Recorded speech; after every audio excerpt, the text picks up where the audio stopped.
Hey Glass Gang, thanks for tuning in. This stream starts soon. And with me tonight I have the Orange Cowboy. Howdy!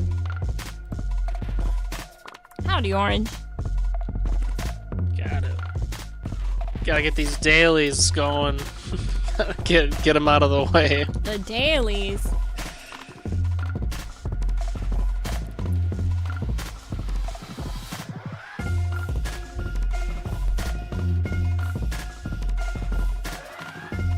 I got 2 more chicken nuggets I'm working on. Gotta get these going. Yeah, I just ate a pizza.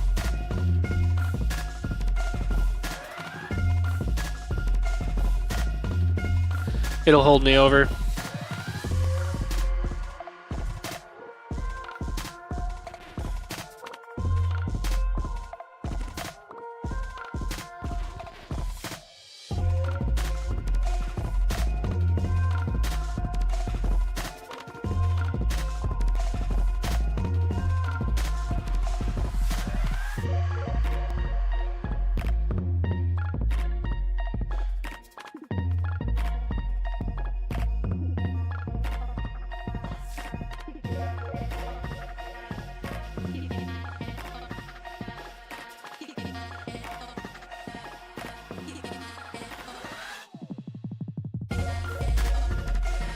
Right, pepper shaker always gonna be disgusting. Oh, that's right. They use spooky scorched. The spooky scorch. Yeah, it's, you know, I love the spooky scorch and the holiday scorch. when it works. It's fun to run around for them too. Quick shout out to the Glass Gang, Sophie's Driver, Not an Alien, RAV Chaos, Romulus, Kingshots89, Big Play Ray Ray, Ted Turn 7. How's everyone doing tonight? Yeah, the pepper shaker is still disgusting, Greer too. I agree. It's still a beast. Oh no, I have no fusion cores.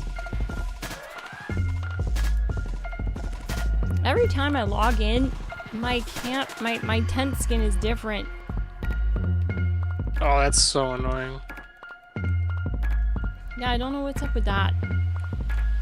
No, it's supposed to be fixed. It switches to default every time I load in, so not very fun. Oh. And if an event pops up, I guess, that has the potential of spawning Bigfoot, I guess we'll do it, because I would love to see how fast we melt Bigfoot. Glass Gang, thanks for tuning in. We are now ready to rock and roll.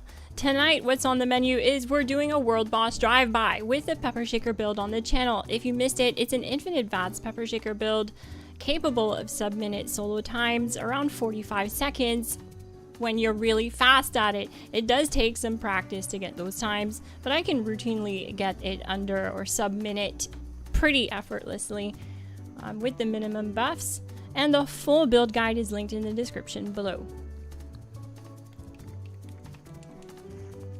So which one are we starting with, Orange? We're gonna have to get the whole team in here because it's a squad run we're doing tonight. We're gonna show you guys how we run this as a squad to get the best benefits from the team. Isn't that right, Orange? Yep.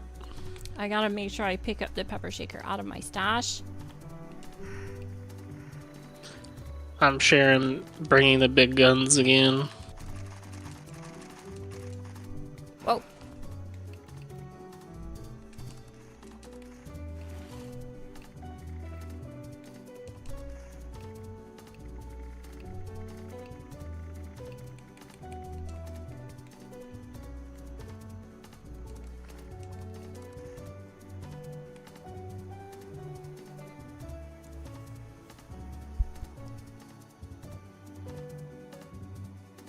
Last time we did this, we absolutely melted the Neurological Warfare bosses. I liked how we did it. We took down the first one as a whole team, and then 2 of us split up and like we're attacking Decima, for example, while 2 of the other members of our team were attacking the other one. And because if you didn't know, as you take them down, the Neurological Warfare bosses, the rest of them get stronger every time you take one down. And we actually had a pretty solid tactic. It was a really fast run. It's funny too, because none of us said anything. We just kind of did it. We just did it. We weren't even planning for it. I'm the last to join the team. Okay. All right.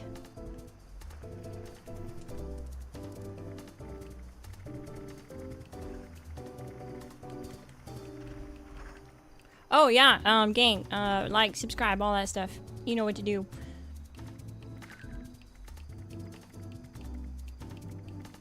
Ironically, the like button is the final boss of YouTube.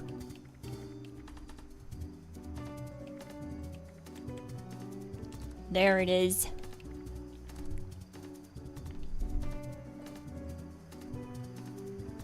Quad, bullets explode, VATS optimized conductors with the hex barrel, plasma magazine, and gunner sight.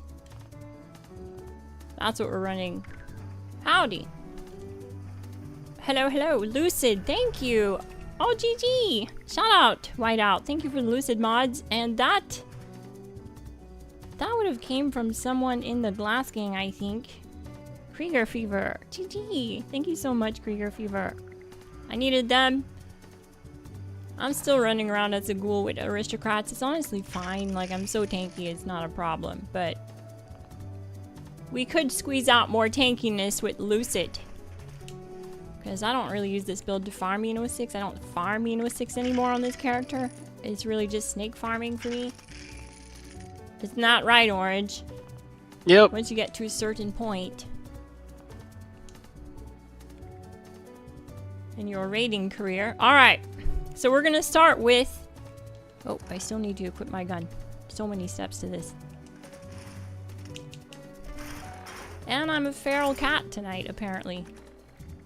So I'm gonna take Radex Diluted. The reason for this is simple. It won't override anything like Overdrive, and it won't suppress my mutations, and it cures my feral meter. It's arguably the best option because you get a lot of it dropped from just going to events or doing the raids. So it's not hard to keep on your inventory. We're doing all the buffs tonight except for AP buffs. We don't need it. We stay in VATS infinitely. The Pepper Shaker is the dominant one. Howdy. Whiteout. GLASSGANG member Whiteout.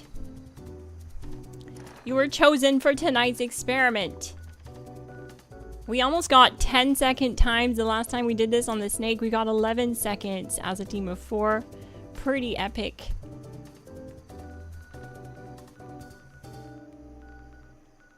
So I guess I'll start by launching on SBQ. We're gonna start with the SBQ queen. I lost the chat. GG gang, I just noticed. Triglide, my bad. I had lost the chat. Triglide sent 50 memberships. Oh my god.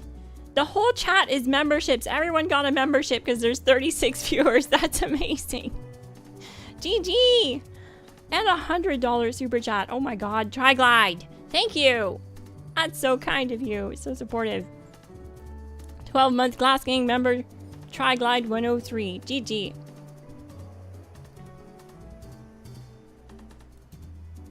But that's what we're doing tonight. We're doing a world boss drive-by. We're gonna melt every boss. We're gonna give him the old 2-tap. Oh, I thought I went in the elevator. What?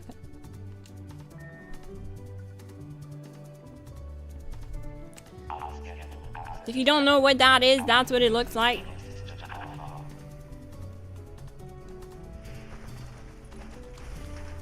We're starting with SBQ, the Scorch Beast Queen. The neat thing about the Pepper Shaker is I literally... Okay, I'm not fully buffed up here, but... It usually just explodes these turrets just touching them.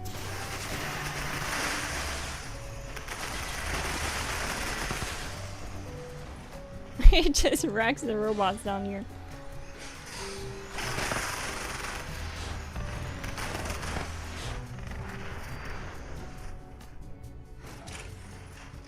I hope you're well, Triglide.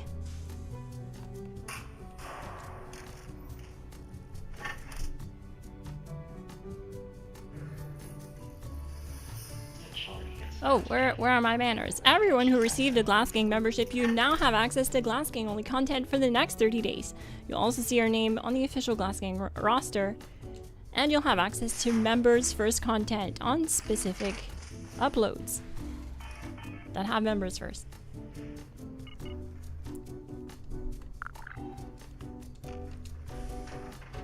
Did someone just pss, pss, pss in the chat? You're gonna distract me.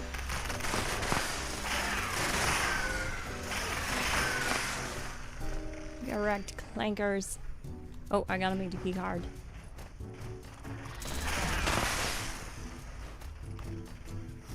We'll do a build breakdown at some point, live stream, but if you want it before then, I also linked the full build in the description below.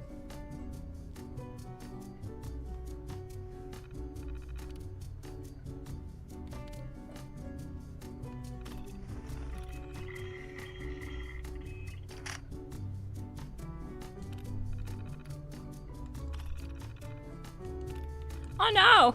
Why did that happen? Did I forget to stay long enough in the thingy?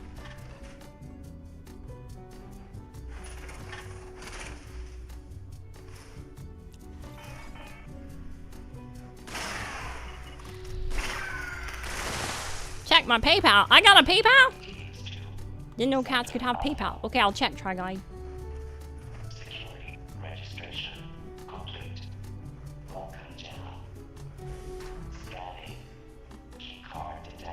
Howdy doody, nod art.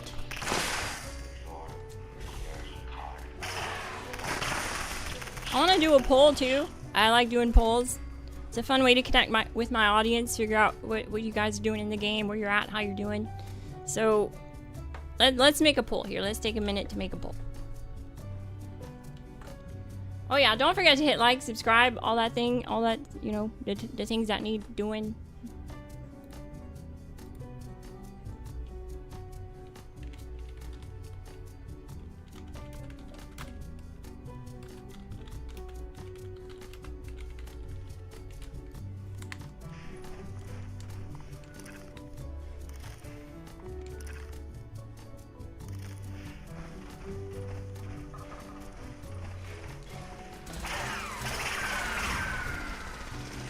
So yeah, make sure you answer if you want to, of course. You don't have to. Oh, shoot, my bad.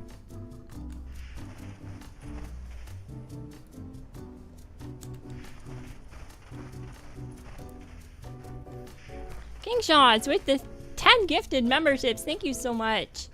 I'm running into the wall here.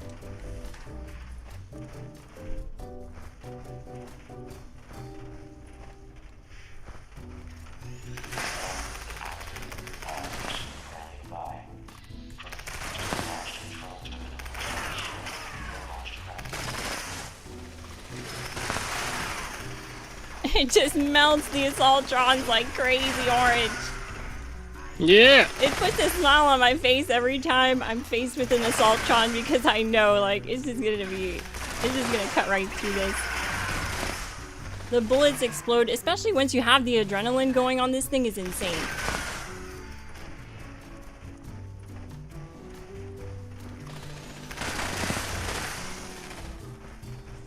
You see that?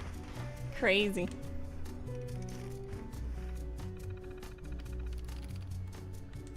Frosty! Saludo to you! ¿Cómo estás? Gang gang. GG.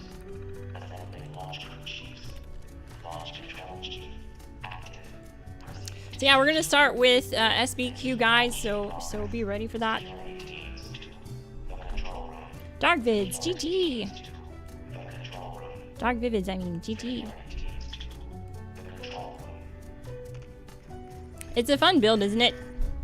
I've been testing out a Gaplas build, gang, and it's something I thought would be pretty neat to test out with a new mod.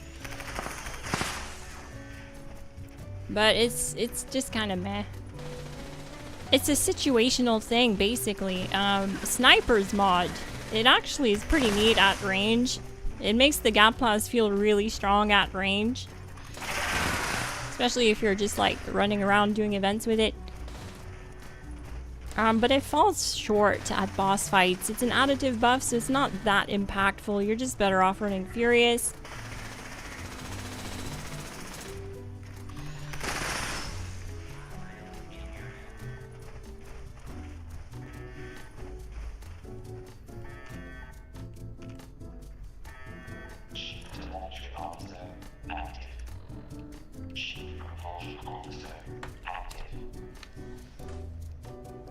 Yeah, Pepper Shaker's back on the menu.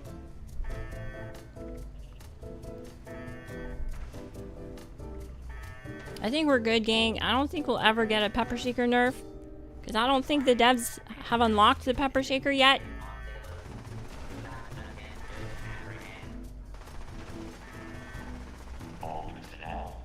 Because we haven't seen a meat week in like 2 years. Thank you so much, Triglide. GG. I just checked my thingy.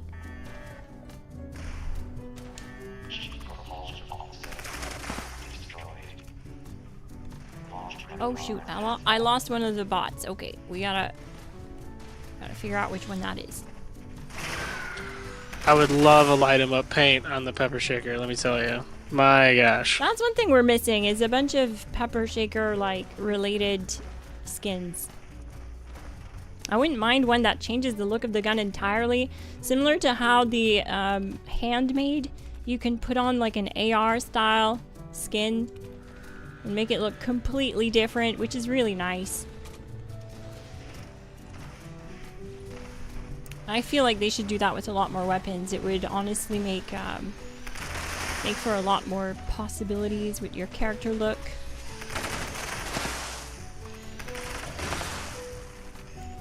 Yeah, I would love them to make 2 variants of like the light 'em up paint on the Pepper Shaker. Yeah, we got the 2 variants on the Gap Plaza. Because you got the Flatwoods one that basically just looks like your the colors on your channel, and then I would just love to have just an orange Pepper Shaker. Oh, an orange one, of course. We have a yellow one, yellow and green one, if I'm not mistaken. No, that's crazy. I don't know what you're talking about. I think if you mix that together, it makes orange. I think. Don't quote me, gang.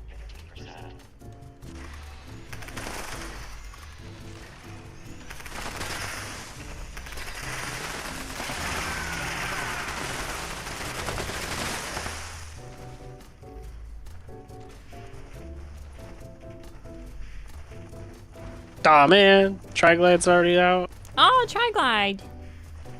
He just dropped in to show love and support. Thank you so much, my guy. Hope you have a wonderful evening.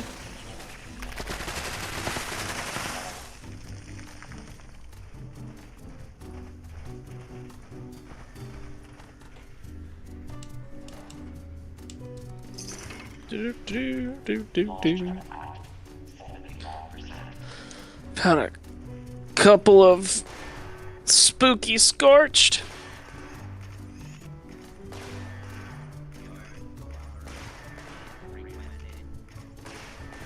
Oh yeah, that's right.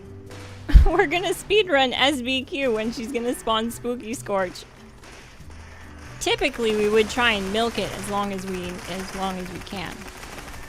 But tonight we're speedrunning every boss. This is the World Boss Drive-By, Part 2.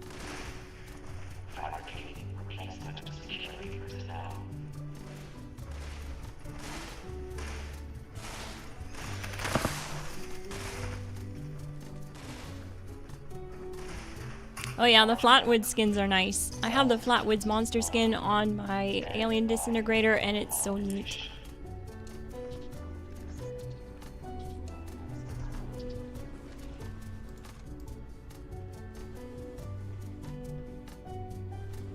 Has the Fixer ever been nerfed or buffed? It's definitely had some buffs and stuff with changes to prime receiver and stuff over the years, but nothing crazy. It's never like been outright nerfed.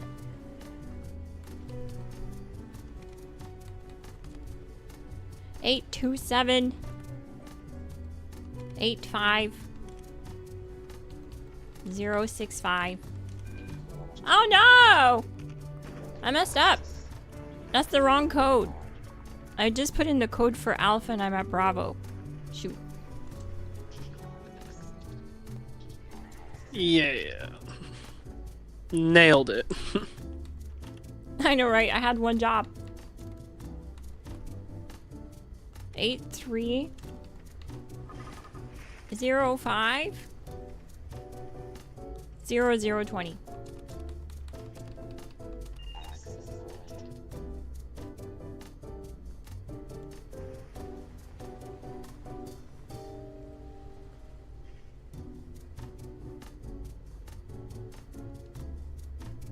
Everyone's been a bad kitty.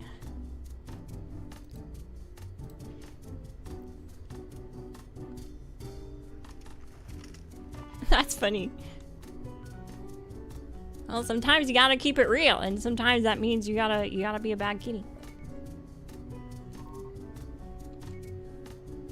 We're about to be a bad cat across the wasteland here in a moment.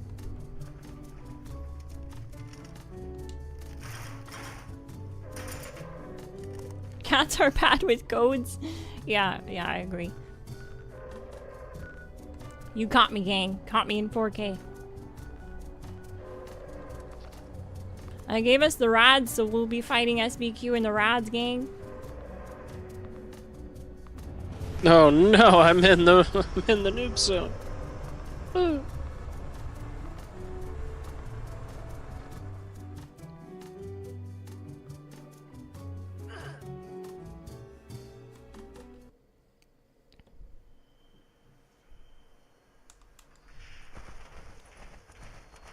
What do we have here? We have a little base. Cool. Let's do some buffs. So we're gonna start with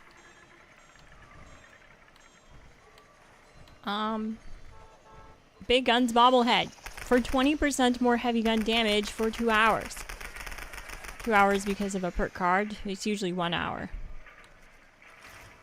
Tesla Science 9. Plus 100 heavy gun crit for 1 hour. These are optional buffs. You only really need to run Blight, Super, and Overdrive for the most noticeable effects.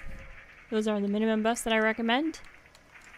But then, yeah, Blight, Super, and Overdrive is minimum, but then you can add Big Guns Bobblehead, Tesla Science 9, Company T. This gives me AP regen between reloads. It's not an AP buff like that's active while I'm using the weapon in VATS.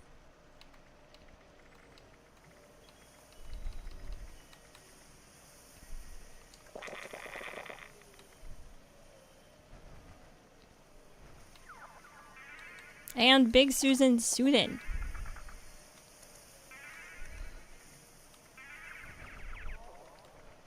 For another 25% more damage.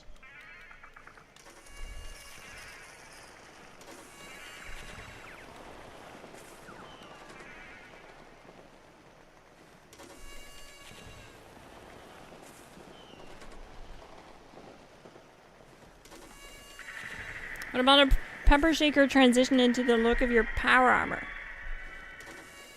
That'd be pretty neat if they could do that. If they had a skin that would just like match the overall colors of your power armor.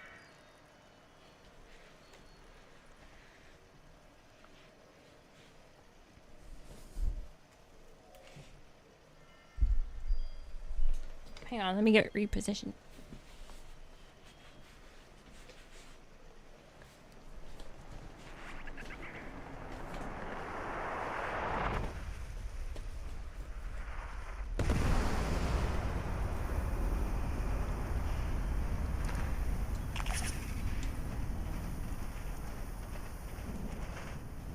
Go Queen!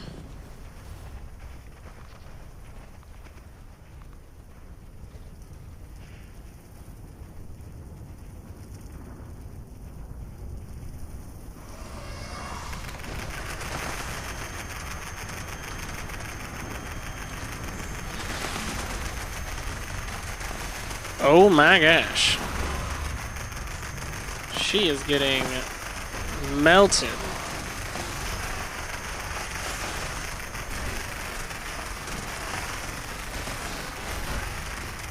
This is gonna be one magazine. Yeah, yeah. One mag. Okay. That's not even a minute. That's a sub-minute queen. Holy smokes. So I don't even think you were. Yeah, you weren't even sharing. What is it? I wasn't sharing anything. Yeah, I forgot. Easy expert. Easy target. Easy target. Not a big deal. That was a super smooth queen. Yeah, very fast. Great way to start the world boss drive-by. Someone So, asked like, a what's question cool? if you want to answer that, Orange. That's right up your alley. Oh, okay.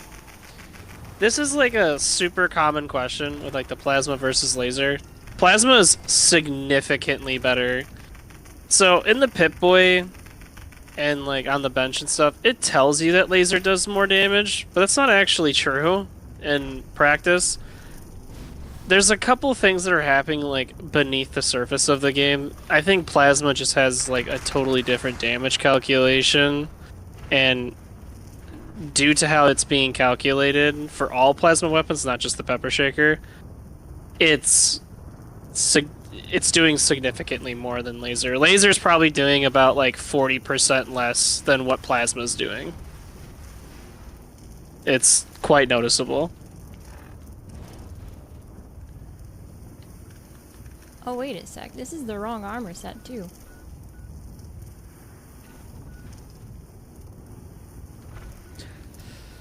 And I feel like the exact moment the plasma like changed, like the calculation changed on it, is when they added ballistic to the damage calculation. Actually, this one will work. I'm using an intelligence armor set with through hikers and limit breaking. Yeah, that works. That's totally fine. So you want me to share easy target then? Yep. I'm sharing the big guns, so you don't have to worry about that one.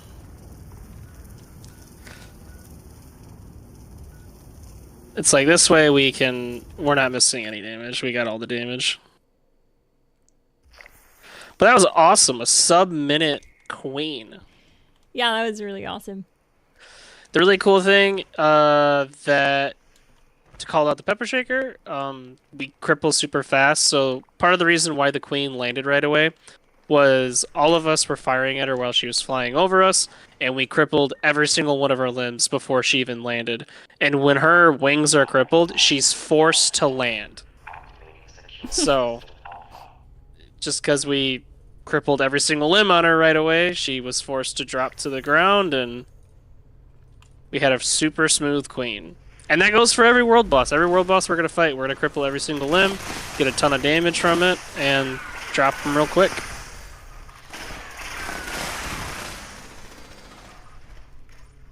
Not hating, but that nuke is awful. It was on purpose. We're ghouls, so it's not awful for us. We're actually regenning health from the rads. I totally agree. I would hate to be in that nuke if I was a human, but all of us are running the exact same build. We're running it as ghouls, and yeah, we just get to keep our glow, and when you keep your glow, you have 50% more bonus damage from perk cards on the build, like glowing criticals. This gives you 50% bonus critical attack damage. So that's why. It's not a bad nuke, my guy. You just don't know why we did it. I will say, ever since it became a ghoul, I do not care how I nuke something. I'm sorry to all the smooth skins. I just don't care anymore. Crippling enough? How many limbs though? Crippling one wing isn't enough to say that? So you just don't know about, what is it, Scattershot? The one that cripples other limbs as we're doing damage. Yeah, we crippled every single did, yeah. limb before she dropped to the ground. I think the only one that wouldn't have been crippled was her head, because it's like a lot harder to cripple those things. But everything was crippled, and that's why she was forced to land right away. And there's just so much damage coming out of out of like, you know, obviously 4 people. Weary Panda, you're going to want to pay attention at this next one when we do Earl. We're going to cripple all his limbs very fast. And you'll be able to see that if you pay attention to the health bar under the VATS hit chance. So that's like, it's going to say like 50%, 60%, or 75%, or 95%, depending on how far away I'm standing from Earl. That's what you're going to want to pay attention to. There's a little health bar under it, and that shows you what the health is of the limb. So you can tell when he's crippled, when all of his limbs are crippled, because they all have a depleted health bar on each limb.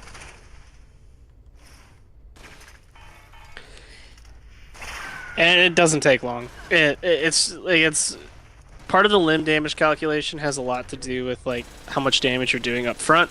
Scatter shot, the way that it works is instead of doing 100% of the damage to one limb, you're going to do 80% of the damage to one limb, while all other limbs will take 20% of like what was remaining from like the original limb that you're targeting. In some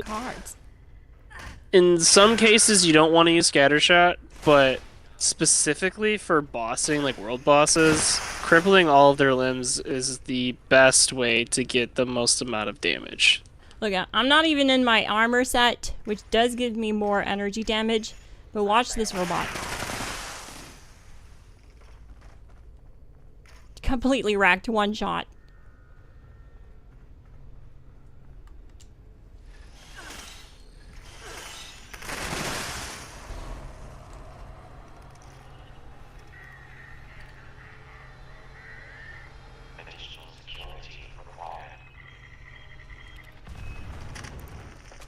So yeah, Ruby, what's really easy, the 4 perks that get shared, one person shares bringing the big guns, one person will then, because you freed up a 3-star perk, so then that person can then share easy target, and then one person can share tightly wound, and that frees up a 2-star slot in someone else's like build, and then they use that 2 stars to grab scattershot.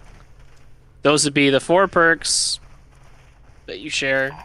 That way people aren't missing out on any damage.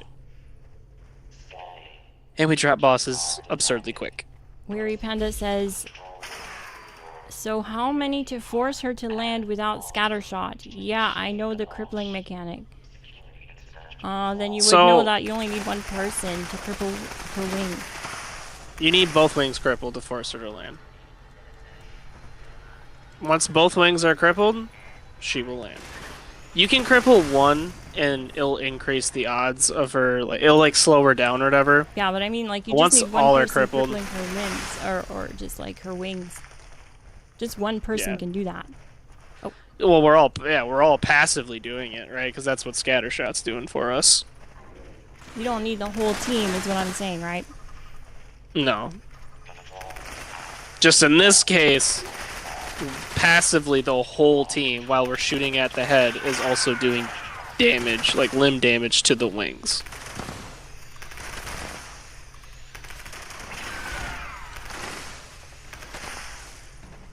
But yeah, to force her to land, she needs to have her wings crippled. Both, not just one. Which is the beauty of scattershot.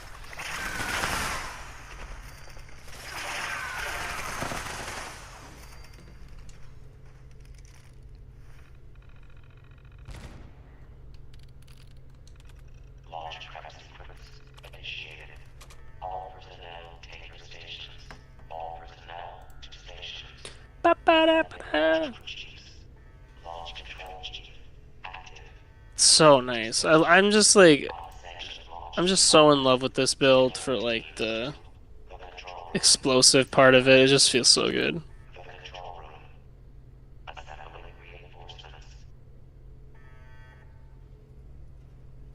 Super solid.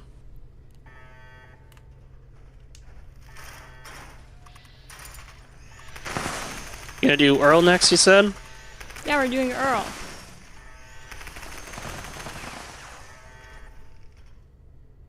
It's gonna be awesome. The only thing that stinks is we cripple him so fast that he doesn't actually proc taking one for the team from us. He doesn't even get to like play. He just, oh, yeah, everything's crippled. I'm dead.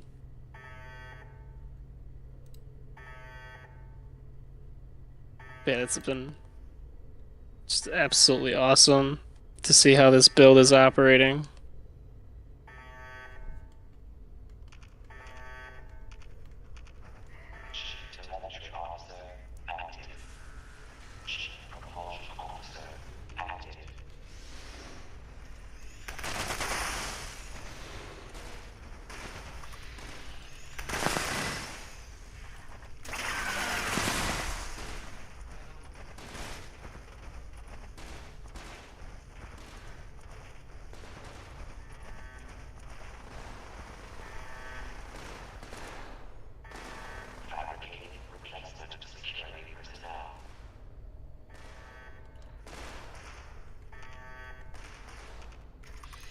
The pepper shaker is pretty ammo efficient in my opinion.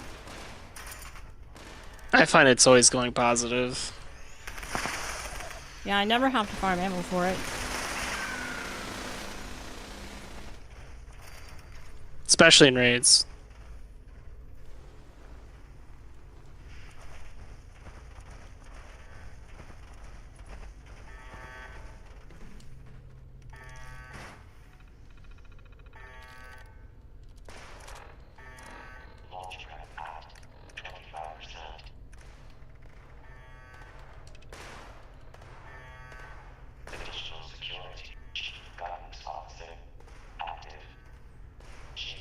I've been trying to farm all the Nick bosses here and there for like some of the more unique armor I can drop from them. My only thing is like it's more of like just so I can have it just in case like a build idea hits me and I have it there and I can immediately start working on it.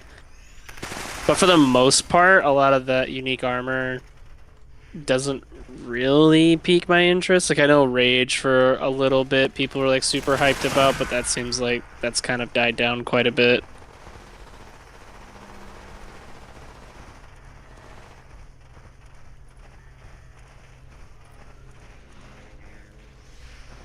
Which I think I've gotten Rage to drop once, but it was only like I think it was like a light version of it or whatever, so it's not the one that people are like, I think Heavy's the one that they're always trading for anyways.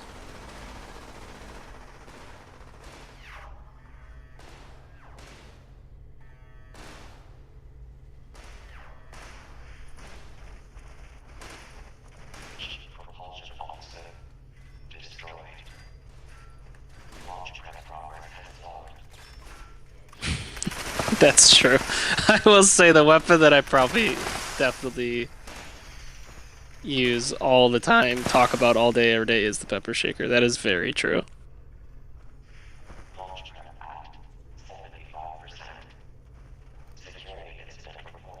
The Elder's Mark's a very good option though. It is. It's also, I think I've said this before, but the Elder's Mark is like my second favorite weapon. Have you tried the build with Rage? The pepper shaker build or the Elders? The Elders. I have tried it with Rage. The thing is Rage doesn't really cut off that much time, and Rage just takes more prep time. So it doesn't, like in the actual grand scheme of things, it's not saving any time. And then it's for consoles, it's a lot more annoying to like change armor, right? If I wanted to change armor like, through the wheel or whatever, that can get you killed on console. I'm willing to bet you can probably keybind that somehow, like if you're on PC or something and it's way more like fluid to like change your armor on the fly so you're not taking 100% increased damage. But I find it to be a little clunky.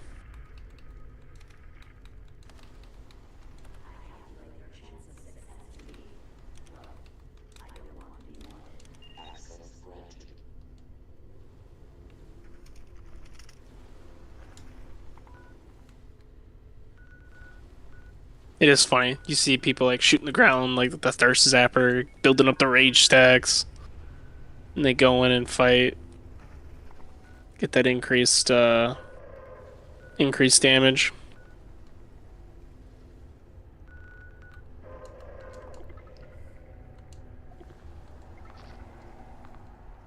I'm gonna go get my 4-opter buff. And then we're gonna fight Earl, so stick around, gang. Things are about to get interesting. Ruby, you can literally take the build that we're doing right now, explosive, and just run like any armor. It doesn't even have to be PA necessarily. You can be any armor. As long as that armor has through hikers, it's gonna work on the build. You can literally take this build right now, grab like Brotherhood Recon, you know, like the best armor, and then just you can run around with that. Doesn't necessarily have to be Brotherhood Recon, but I'm just using that as an example. But it works for in and outside of PA.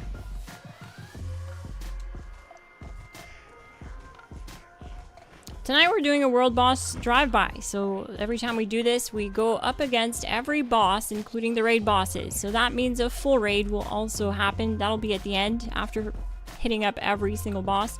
And it's with the goal to show you guys how to run as a squad, the best way to do it, which cards to share, and answer any questions you may have about the build. It's the same build that we uploaded on the channel, and you can run it solo. But we're showing you here tonight that with all the points we have under charisma, we're able to share cards and share each other a more min-maxed build, if you will.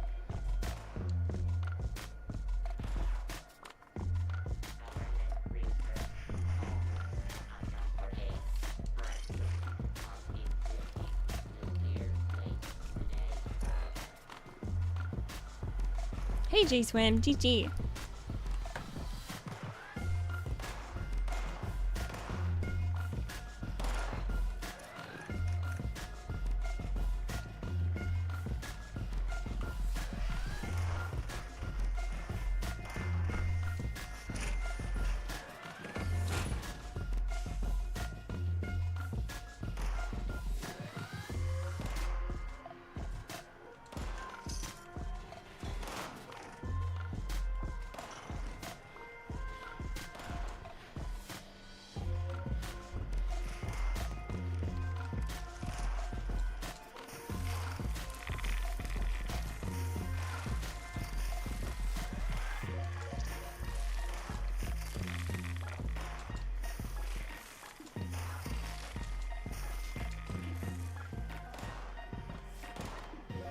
Any moment now, that bomb will drop. Where you, oh, you probably didn't even go to the...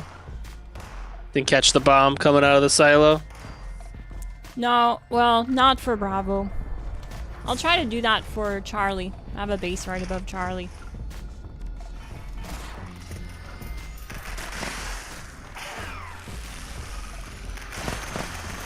It's a good question. How many straight cards are we? 2, 4, 7, 9, 11, 14, 16. I forgot my 4-opter buff. I think so. We have 3 minutes to kill, so I have time. We are using 22 points worth of perks under strength.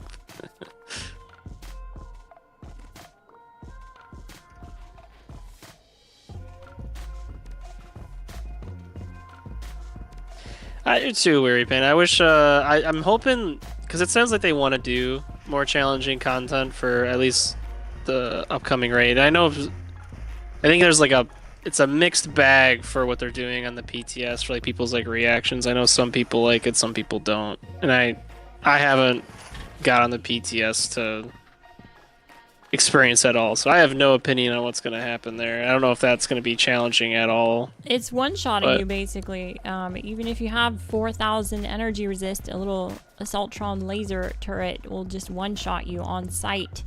And the problem with that is it's completely out of balance with anything else in the game, so basically your build just feels like completely falling apart there. It feels like it's mush. It's basically just like stage 2 when the Ultra-cite genetic mole miner could one-shot you. It didn't matter what build you had. So, I mean, I tested and I had 4,000 energy resist, and I mean, I was not tanky at all. It was crazy. The biggest problem too isn't even that. It's the fact that you gotta find them. You can't just launch them like the bounty headhunts. They're a lot easier to do. They're a lot easier to farm. You can consistently farm it. You're going to have to find them. You have to come across them. And then only like your team gets notified. It's not a world notification. So if you think farming the new mods from the bounty headhunts is hard, this will be a lot harder. This will be a lot harder. And they've already said that from the start of the update, it'll be more frequent when they spawn and you can find them. And as time goes on, they're going to make it less frequent. So it's some of these 4-star mods will basically be impossible to get for some people.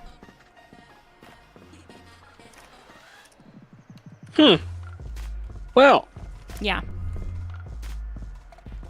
Gonna be grindy. It's a grindy grind. It's a grindy grind.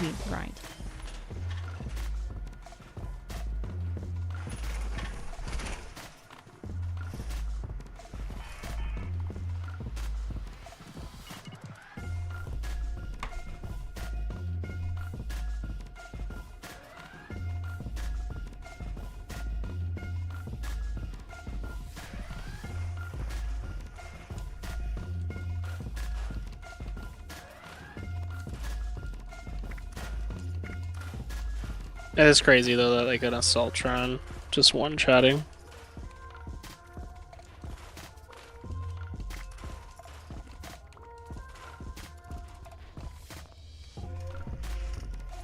I guess you'd have to do perks like,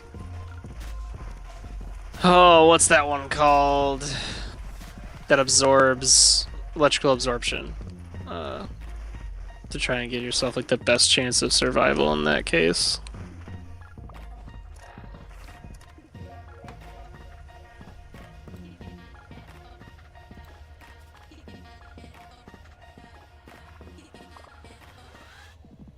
Walking all over the map trying to find them could get boring too. Exactly. I mean, you can fast travel from place to place, but there's so many places you could end up going to before you find one.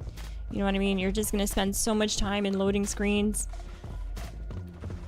And what ended up happening to me was when I was on the PTS, I didn't get any drops. And it's so weird because it's a player test server, but they're not letting the new 4-stars drop. At least when I was on it, the 4-stars weren't dropping. You couldn't craft them. Like, what's the point of the test server? You can't test the new stuff.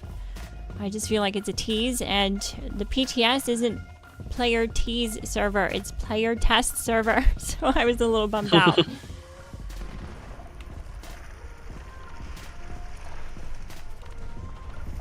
Alright, so what I'm going to do is, once we start shooting here, I'm going to also take a look at the limbs.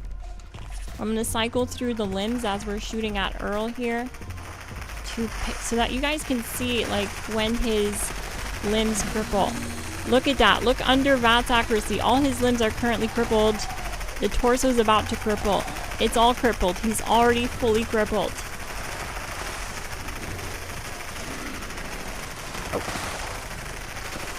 Nope. Going to go both our VATS. Same.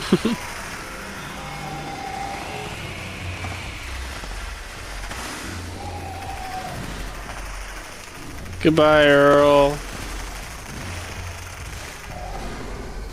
One magazine on Earl as well. One mag.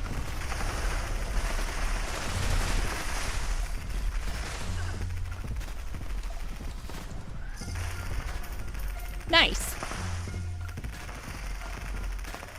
Wish we could start them like expeditions, I know, right? Or like the bounty headhunts. I mean, I don't care if I have to pay some type of currency to start it. I think finding them randomly is kind of crazy. Yeah, and it doesn't really fit with what they were saying too, because I remember them talking about it and they said they wanted it to be like a challenging experience that you like would want to do with friends or whatever. But it's like you can't really coordinate to do it with your friends if it's completely random. Yeah. Like if you're gonna come across it. Well, It's kinda hard to coordinate problem, that. Orange. There's another problem that I don't think they realized, that I realized when I was on the PTS, was what if some low level is doing a quest and it brings them to like Manuga, for example, or something, or if you're doing like a daily for the raiders, okay?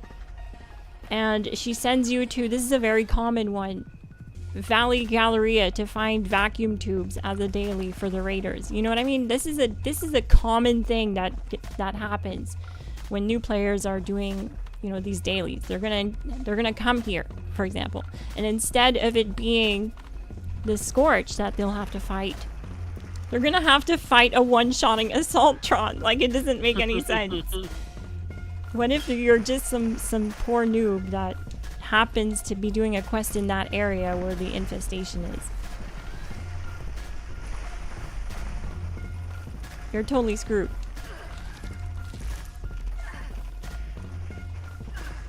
You know, maybe you found some use for like the kill streak ones from like Burning Springs update for like those like legendary effects. I personally have not found those only really come in handy during stuff like if you're gonna do daily ops or expeditions. You know, when you're fighting multiple targets, it definitely makes sense. If you're not like the type of person that's gonna be bossing all the time, if you're gonna do events and or expeditions or daily ops, then it's definitely worthwhile to have adrenaline stacks.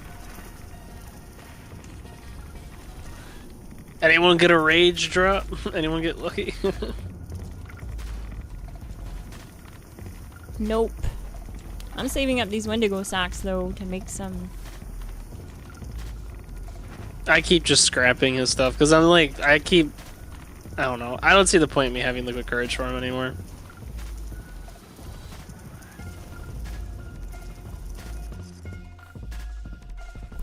Alright, so I'm gonna let the chat decide which boss we do next. Oh, I guess it's down between what, two of them? Titan. Neurological, yeah, it's two of them.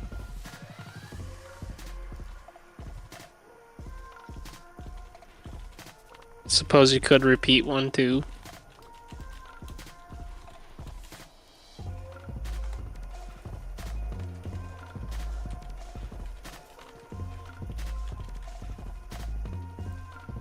It's I'm hoping for the PTS they change a lot about the infestations, because I think the idea of them isn't bad. It's just maybe not make them so gosh darn random, you know? Yeah, if it wasn't random, it wouldn't be so bad. If you had a way to trigger it, it would make more sense. Because then you would completely eliminate the problem or possibility of a new player just, you know, doing a daily for the raiders to increase reputation, or doing some kind of quest that leads them somewheres where there happens to be an infestation, which would make them rage quit the game, you know, because they get one-shotted.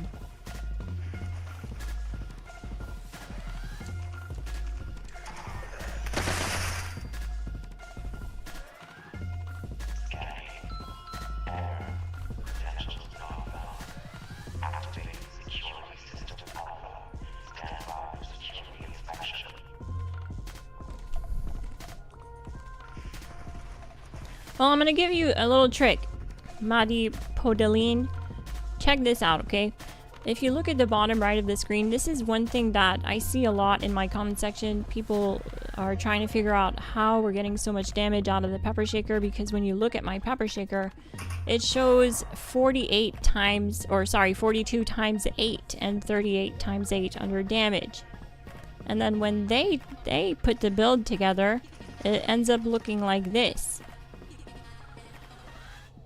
21 times 8. Why is that? How is that? Why is the numbers lower now all of a sudden? That's because of bullet storm stacks. How bullet storm works is it adds damage as you fire the weapon. You gain 9% damage per 30 ammo spent plus 10 max stacks. And if you pair that with bringing the big guns, you double that stack limit. So if we look at the bottom right of the screen, you're going to notice when I start shooting that a little counter starts appearing. When that happens, it's adding damage to the pepper shaker every time that number goes up. And the pepper shaker can reach 20 bullet storm stacks. And then when you reload, you lose half your stacks. But, oh, hang on a sec, gang. What's going on? I lost all my stacks. Do I not have... Oh, I have brick wall in the build. Good thing I checked that. We need lock and load to make sure that we don't lose all of our stacks, because we lose all of our damage when we reload. So now you'll see...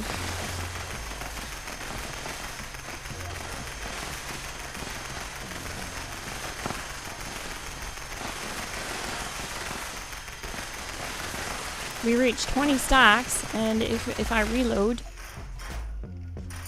it only drops to 10. And then when I start shooting again, it climbs back to 20 very fast. And at 20 stacks, Bullet Storm gives us 180% more damage. It says so right there next to Bullet Storm. And that's the thing you want to do, is you want to try to figure out how the cards work by reading the descriptions in the Pip-Boy. You can see the descriptions under perks. If you look under stat and you scroll to perks, you can see the descriptions of what the perk cards do. So like Science is adding 36% energy damage, Shotgun Champ is adding 80% damage to crippled targets, and that's because we have the Hex Barrel, which gives us 8 projectiles. Otherwise it's 10% per projectile.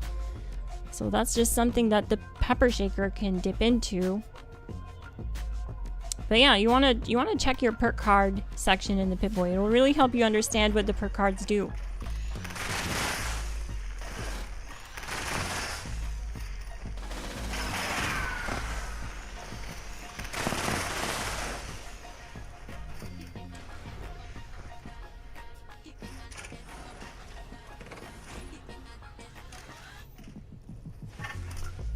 Don't forget to hit like, gang, and hit subscribe if you're new. I live stream and upload weekly Fallout 76 content.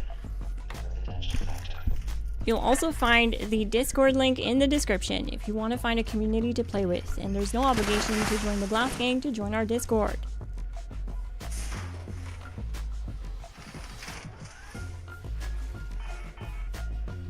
Hey, would you mind very briefly going over the armor and legendary effects? Absolutely. Dope. Let's grab the perk card here. Let me just get this done.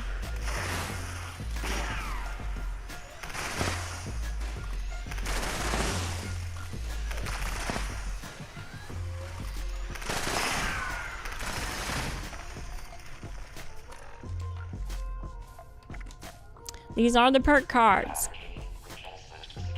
Easy Target, Bullet Storm, Shotgun Champ, Love the Spread, Tightly Wound, Lock and Load. I have shared cards because tonight we're running as a team. Tormentor. I have the full build guide linked in the description to play solo and like what that'll look like if you're soloing bosses with it in the description. Tormentor, Tank Killer, Concentrated Fire, Awareness, Life Giver, Bullet Shield, Ironclad, Starch Jeans, Glowing Gut, Strange in Numbers, Tenderizer, EMT, Bodyguards, United Ordeal, Demolition Expert, very important for the explosive effect on the pepper shaker. Science, this adds more damage, up to 40% based on your intelligence. I'm running a full intelligence armor set. We'll see that in a moment. Batteries included. Curator, Gunslinger, Gunslinger Expert, Guerrilla Master. So all these add is stacks of Onslaught, which if you didn't know, you don't need the Furious main legendary on your weapon to use extra Onslaught stacks from the build. This just adds more damage to it, and Furious adds 9 extra stacks of Onslaught on top of that. But we're not using Furious. Gunfu, Adrenaline. These last two are mainly for quality of life to automatically swap target on kill if we're doing bosses like that have multiple enemies running around, like the Ultra-cite Titan or Earl. Adrenaline stacks damage per kill on a kill streak, so that's for that as well. Ricochet, faulty spots, better criticals, 1 gun army 2 rank. 4-leaf clover, critical savvy, and glowing criticals. For legendary perks, I have legendary agility, taking 1 for the team, legendary strength, legendary endurance, legendary intelligence, and legendary luck. Now we're gonna go over the weapon and armor. Do I not have the card?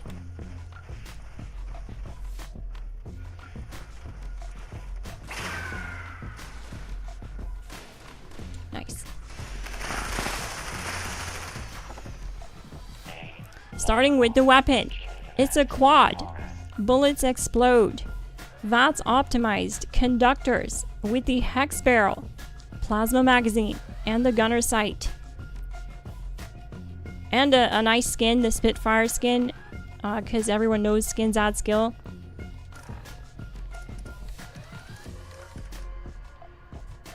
For the armor set, it's a full set of Vulcan, Aristocrats, Intelligence, Through Hikers, Limit Breaking.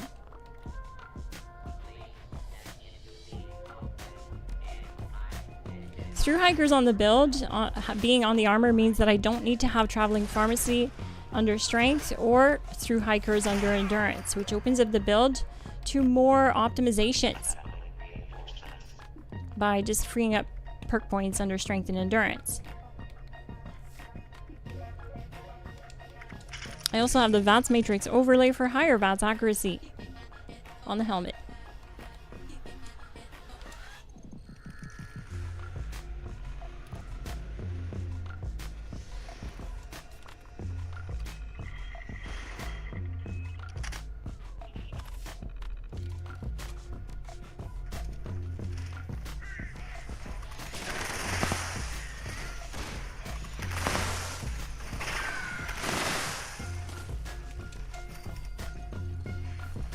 I will say you could run other stuff. You don't have to run Aristocrats, for example, but Through Hikers is pretty important. It just really helps like open up points on the build for more optimizations without losing quality of life, like having Traveling Pharmacy reduce the weight of chems and food and stuff like that with Through Hikers on the build as well. Don't forget to drop a like and subscribe if you're new. I make full-length character build breakdowns on the channel, depending on your playstyle.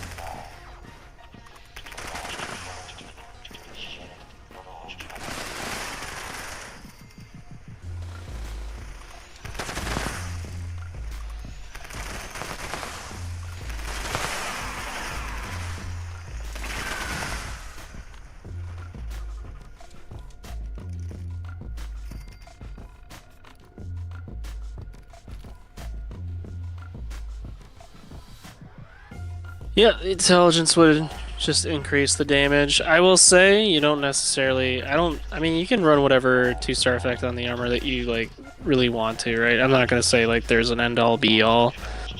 Whatever you feel like is what you need to make it work for you is what I would recommend using.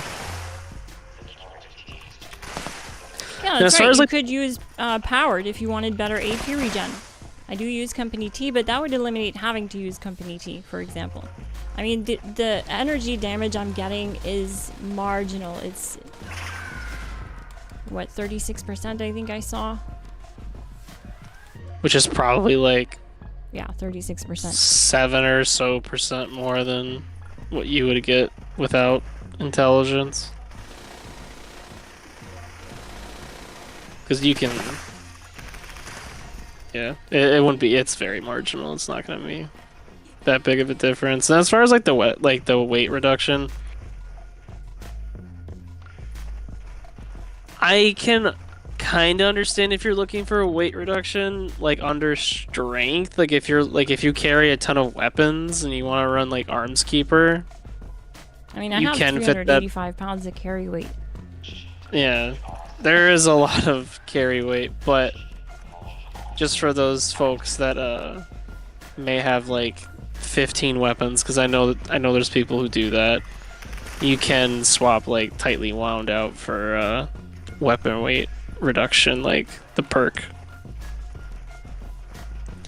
if they truly need it. But I tell you, I question when people are hauling around 15 weapons, because I'm like, you don't need to do that. But you know, if that's how they want to play, that's how they want to play.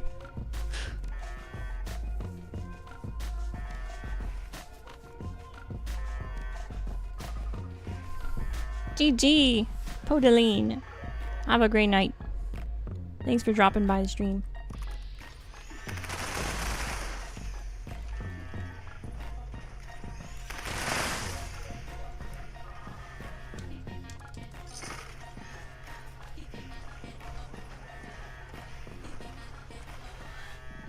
Yeah, we can get that up higher. Like, I could pop mutations. I can eat carnivore food buffs by popping herbivore, because I don't run class freak on this build. So if I want it to be tankier and not deal with any of the negative side effects of the mutations, I can just pop mutations. And this character does have them all learned, so she can craft them all and pop them all, and you're gonna see. Watch.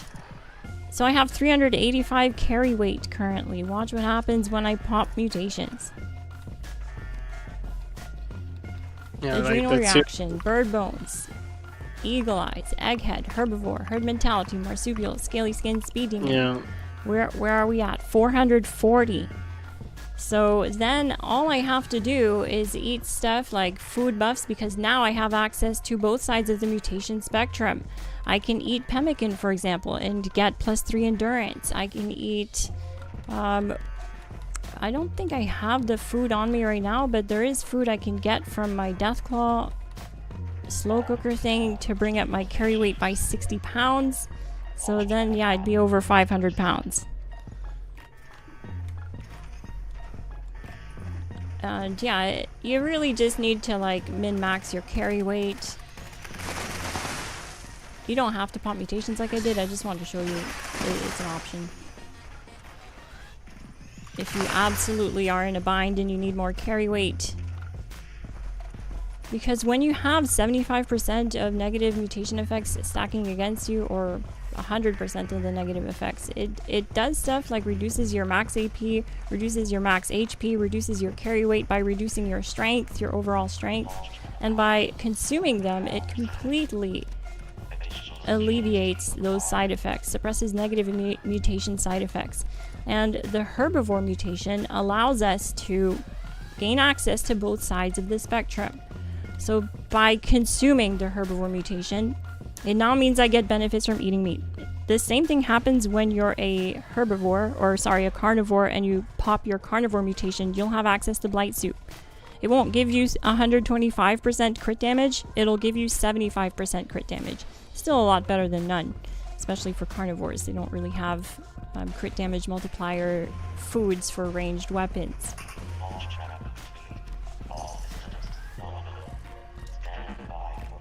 Oh shoot, I don't have a nuclear key card. Ruh-roh. Let me go outside and pop open my tent. I probably have some in my tent.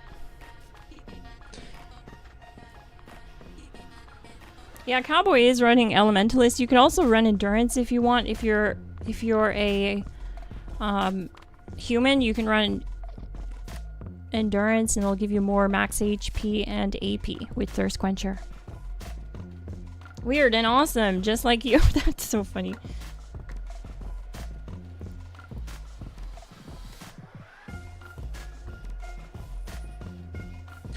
Yeah, I don't say like Elementalist is super necessary, but it does make it where nothing can kill you. But there's also a perk card that you can scale off of Endurance that does a similar thing to Elementalist. If you're a human though, only if you're human. Yeah, and they made Elementalist give 25 of each resistance, which is crazy. So I just, no matter what element I'm up against, it doesn't do any damage to me. Thank you so much. White out. Needed those nuclear key cards. Save the day, my guy. Save the day.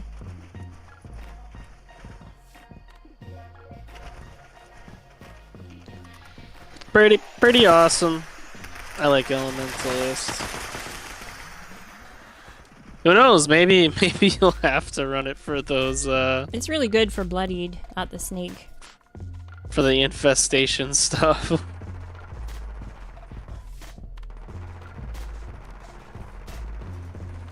You can get them both on the build, Dark Vivids. You can, on the upload, the full build guide upload, linked in the description below, both human and ghoul versions are set up so that they don't need those cards shared. We're just squeezing out a little bit more by sharing all these cards to each other. I'll let Orange explain that because I'm busy making sure that I... Oh wait, I don't have to do this again. I just need to run down there. I need to concentrate on this. When you're solo, you don't need easy target. That's the one that I'd say you don't need. You need bringing the big guns. Easy target is... I mean, it makes a big difference, though, when you're using the Elder's Mark, for example. Yeah, just... Well, the reason why it doesn't matter for the Pepper Shaker is the Pepper Shaker are, like, you'll have... Shotgun Champ. Yeah. On the build. So, you, like... Solo, you don't really also need easy target. It's just, when you're on a team... And, you know, you got that 9 charisma, you can work with your teammates and make everyone into a god. But, yeah, just prioritize bringing the big guns.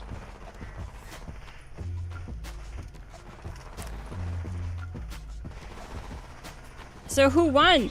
Neurological Warfare. Awesome. The tankiest targets. So we're going to do the same thing. We're going to target one boss until he's dead, and then... We're going to split up. 2 of us are going to target one, and 2 of us are going to target the other until they're all dead.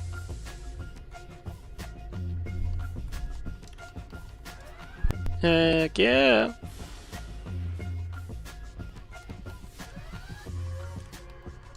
And the cool thing about the crippling, you know, because like obviously crippling is a really key mechanic when you're fighting those robots. And this build is designed to cripple non-stop, so we'll get tons of damage on these guys.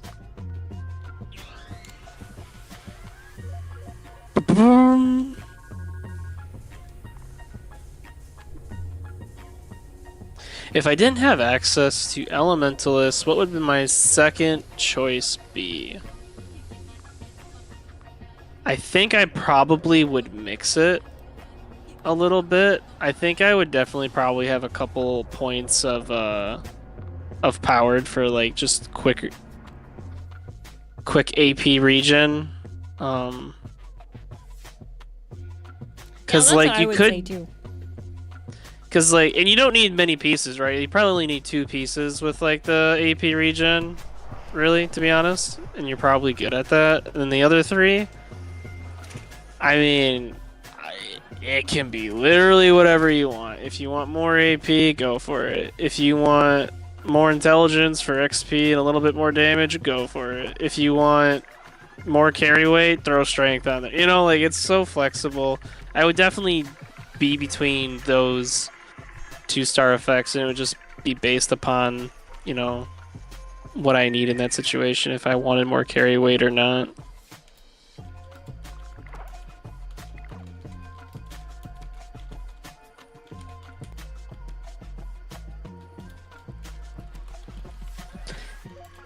Yeah, the crippling is coming from Scattershot and One Gun Army.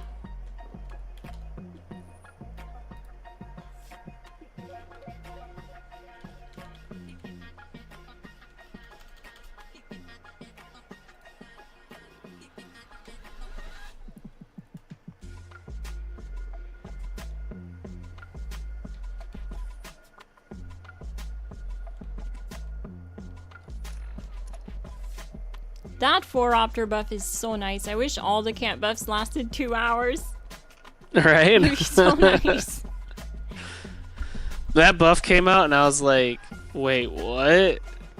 Two, and the buff lasts through, like, even if you died somehow, you still keep the buff. Yeah, it's so nice. It is nice. They should just revamp all the camp buffs to be like that, because it is kind of a pain to come back here and do it all over again when you die or something. It makes them not really worth doing. But I wanted to show some awesome buffs you can do. Oh, this is all out. Okay. We're gonna go get buffs here at Nuka World on tour. Because you guys just saw me pop my herbivore mutation, I now have access to, like, meat buffs. Because the negative side effect of the mutation has been suppressed. What that means is I'll still get some buffs from eating meat. I'll show you where I like to go get them when I run out. You can server hop this location and keep buying it as much as you want.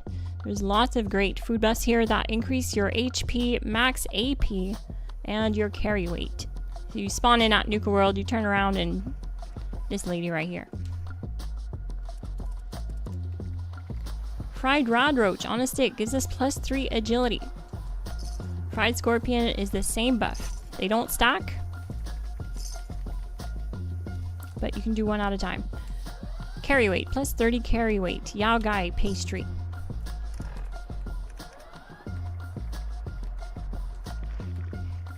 So now I'm at 465 carry weight as a ghoul.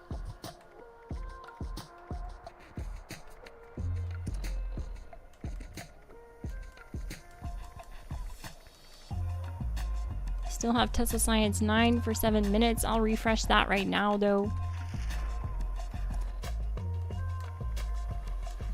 Big Soothin' for 8 minutes. I'll refresh it. Light Soup as well. Company Tea's probably about to expire, 7 minutes. This is also a 1 hour buff, so we'll just do it.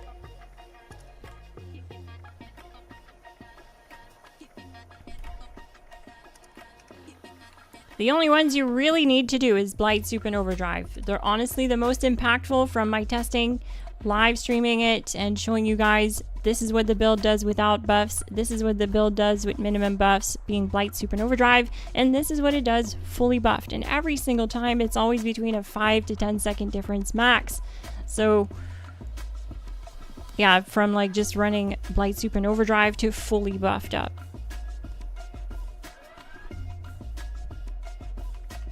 Let's eat some of these buffs here. Look at my AP. I'm at 310 AP, so we're gonna eat fried scorpion on a stick. That brought us to 340 AP. If I was like a human, I would also be able to get more max AP from endurance buffs. So pemmican would even impact that because it's an endurance buff. But we don't have that tonight, so. Mylark meat, I could cook this, okay. Let's try cooking this. Oh no, my game froze. Oh, it's back. Oh, I thought there was a cooking station here for whatever reason.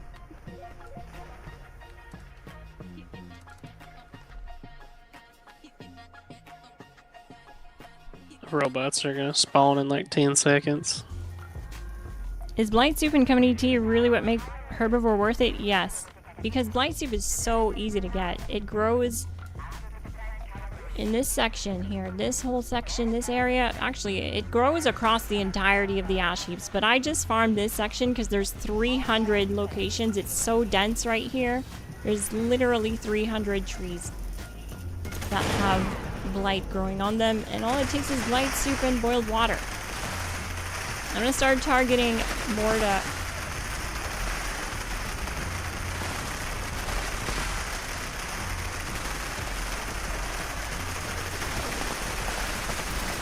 Is that what we're doing? We're all fighting Morta? Yep. Yeah, she's fully crippled. All limbs are crippled. Alright, so now I'm gonna target, I don't know which one you're on, but I'm targeting Nona. Okay, I saw the other one just peeked over here.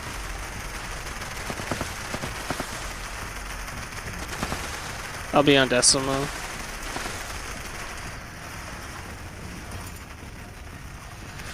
Yeah, this is shredding.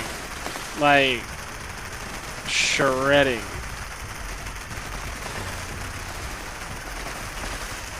I'm feral too, oh no!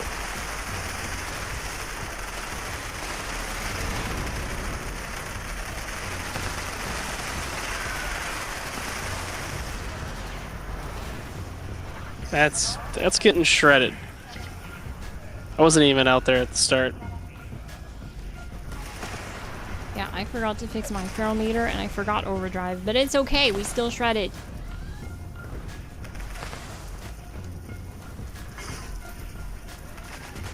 Get out of here. Idiot.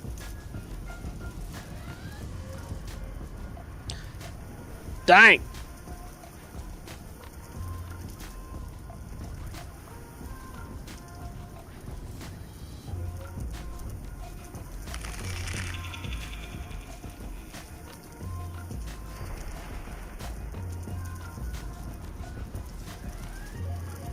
Alright, well that's it. I'm nuked out. I guess we go to a new world. Someone has to make a new private world for the last one. Mm-hmm. We're gonna do one more boss, being the Ultra-cite Titan, and then we're gonna do a full raid with the Pepper Shakers. You won't want to miss that because the full raid, especially at stage 3, is insane. We just completely obliterate Bloodhound and Lynx and the Epsilon squad, so they just get smacked around real bad. Is it bad to have full agility 2-star on my armor set? No, it's not, Dark Vivids. It's actually really good for AP. It gives you a lot more max AP, and basically I run out a little bit sometimes just with 340, being that this is all intelligence, but I do have an agility armor set, and when I'm on that agility armor set, I'm usually around 400 max AP to anywhere from 400 to 450, 500, depends if I'm doing all the AP buffs with it. But I can climb a lot higher in max AP, and that just means I have more action points to use in VATS. It just means you can stay in VATS longer. Powered is the opposite of that. It gives you AP regen speed, so like when you're not using VATS, you'll regenerate AP or action points faster, but agility impacts your max AP. So I'm gonna cure my feral meter here.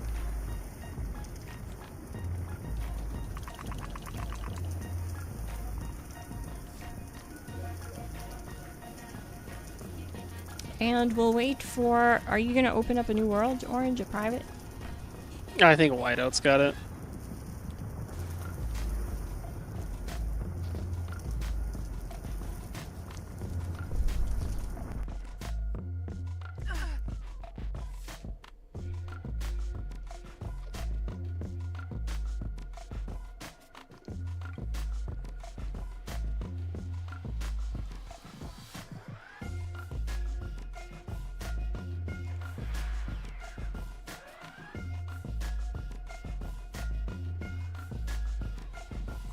Do do do do. Beep, beep, beep, beep. For staying in VATS longer, +2 agility will impact that, and it will make the difference. But like if you're not using Company T, then powered, you would want to mix at least 2 powered mods on your armor set, and then do 3 +2 agility. That'll give you a nice healthy balance of fast AP regen recovery and good overall max AP, especially as a ghoul. It's not as bad as a human because you have access to cards like Thirst Quencher, which scale your max AP off your endurance. So you'll have higher endurance because you're human. You have access to cards that scale off your endurance and increase that, like Life Giver and... Oh, I do have that as a ghoul. Neat. I didn't realize that. But yeah, some of them are locked out. Like, for example, natural resistance. Increased elemental resistance is based on endurance while not diseased. And Thirst Quencher. This one specifically is what I was talking about. Increased max AP based on endurance. This is a big one. So for humans, this can give you all the way up to 120 max AP.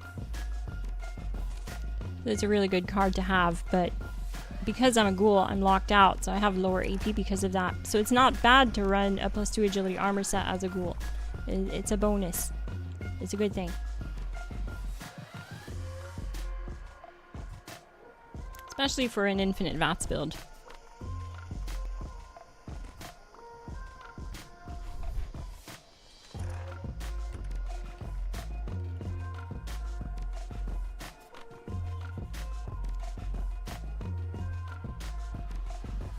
I got key card gem. Yeah, I'm good.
I would say probably Vulcan over Strangler. We just don't have a good use for the poison yet.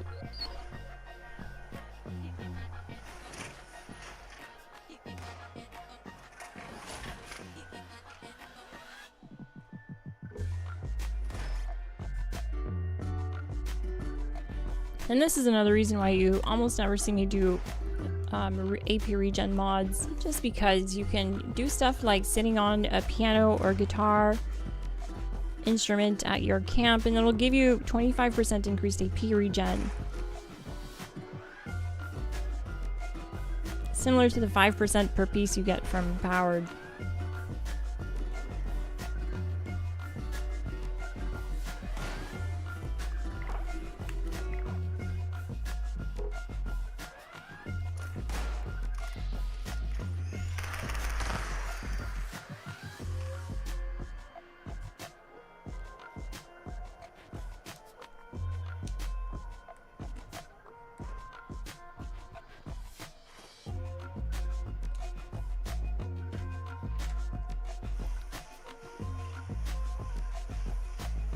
Strangleheart or Vulcan for PA. It's gonna depend on whether you have access to Vulcan. You can definitely get away with using a full set of Strangleheart, but the set bonuses for Vulcan is gonna be more impactful towards an infinite VATS build.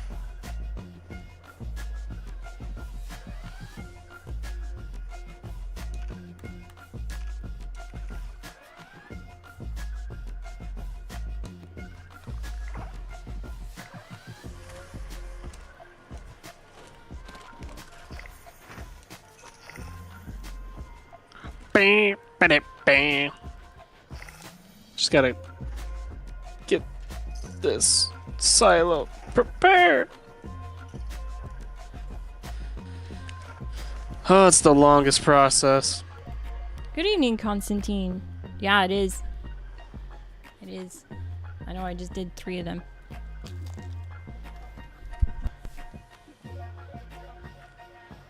I just hate that I can't do the frag mine thing anymore.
You gonna join the team?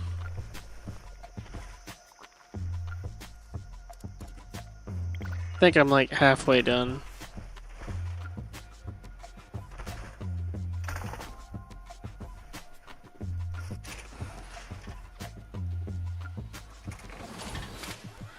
Tonight we're on Xbox, actually.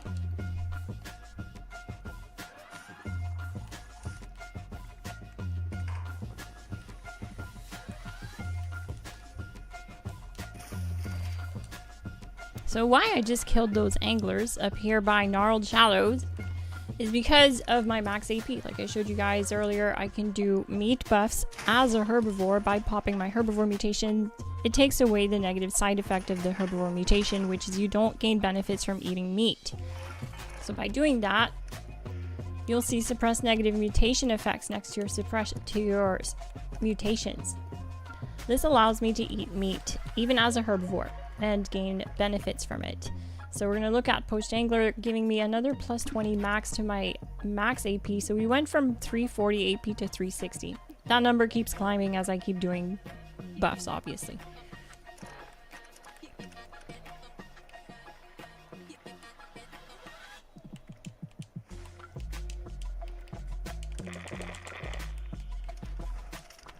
I also think I didn't have, when we did the Neurological Warfare, I wasn't gooed up orange, so I was missing out on 50% crit damage. Is that you telling me you want to do it again? Yeah. Okay, I'll launch it again. I like it. I think it's really fun fighting them now, because with the 4 of us, we're just like, we drop them so quick.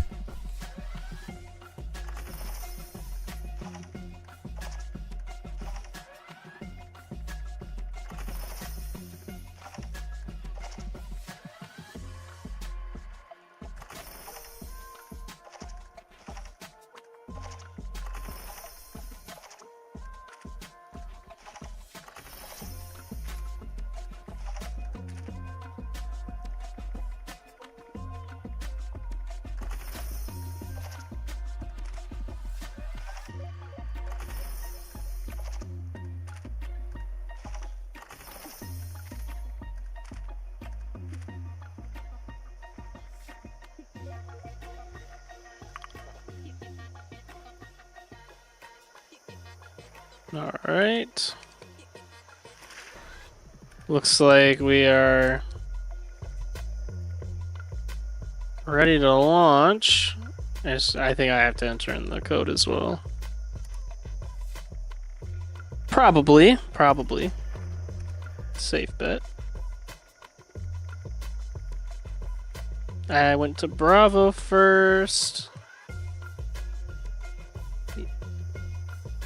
30. Alright, and we want another neurological. So, I have to go down here.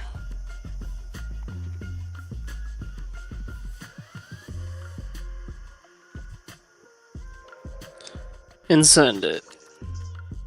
It's on the way. Thoughts on Ghoul non-PA? It's a very strong build non-PA. Because you're very tanky, so it's actually a very good candidate for a non-PA heavy gunner or non-PA commando build. Yeah, very tanky. Does very well. The Pepper Shaker posse. Let's go, geezer dude. We'll have to use that next time. Oh, I need to get out of power armor. Yeah, I call the bar at my camp the pepper mill.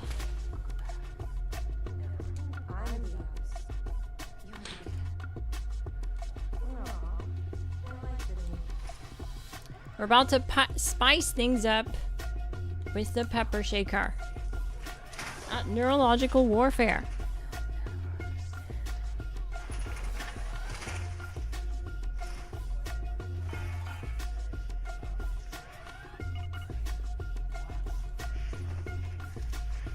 GG Count 76. Yeah, don't forget to hit like. It really helps. It helps the stream get out there to viewers and in their recommendeds if they miss a stream notification. It helps ya, girl. It helps Orange Cowboy.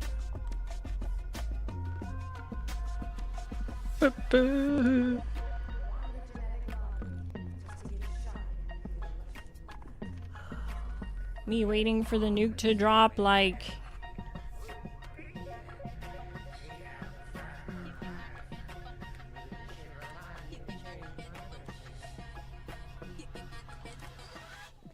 Right. It's all a waiting game.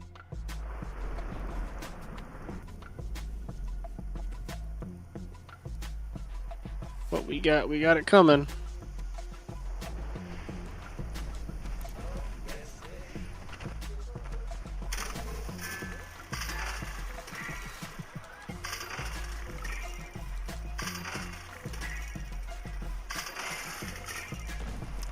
Pretty interesting upload for you guys tomorrow.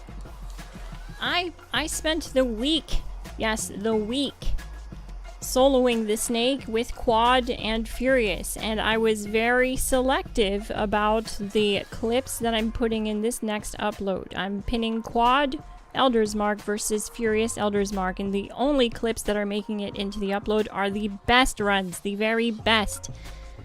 I spent hours and hours and hours farming over and over again at the snake for the best times possible from Furious and Quad, so that I have the best footage to use as a solid comparison side by side to give you the definitive answer. I know a lot of people wonder why we don't put Furious on the weapon, and this will serve to answer that question. And I mean, I was very picky about the runs. If something wasn't going right, if I was getting bad reloads, or if the time just felt like it was going to be bad because of, you know, problems that I encountered that don't usually happen, either from breaking VATS because of the tail or something. If it wasn't a clean run, I started over. So as you can imagine, like, it took hundreds of runs, basically. So it's gonna be interesting. That uploads tomorrow, and then on the weekend I'm uploading the build I used for that, which is gonna be the human version high health of the Infinite VATS commando build. And Orange is gonna be updating the ghoul version. Isn't that right, Orange?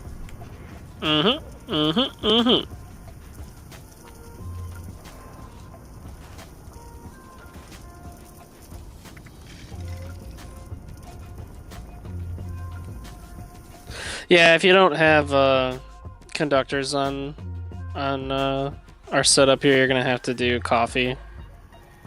Which, if that's how you want to run it, go for it. Yeah, you can if you have the coffee for it. We don't see a big difference though. Like we've tested this side by side on stream before where we pinned conductors versus prime and both setups got 10-second times at the snake. The difference was the side that was using pinpointers needed coffee to do it.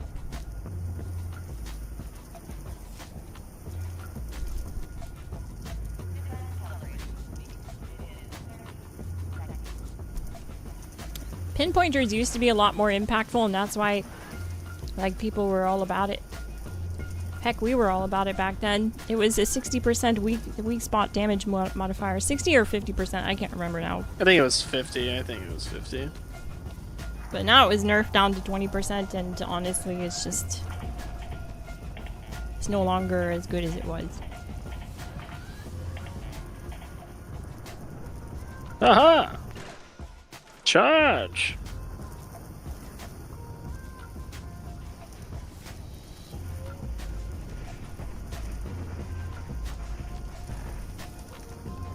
Alright, can't forget my overdrive this time, and I have toxic goo on the go. Let's go. Wait for the fabricator. Alright, so you guys are here. Everyone's here. I don't see chaos.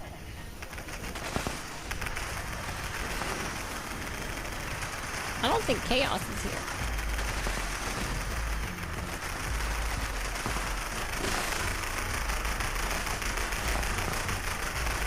That is dropping very quick. Yeah, it's fully crippled. I'm looking at all the legs and stuff. It's already fully crippled. So it's I guess I'm going after Nona. Yeah, I'm attacking Nona as well.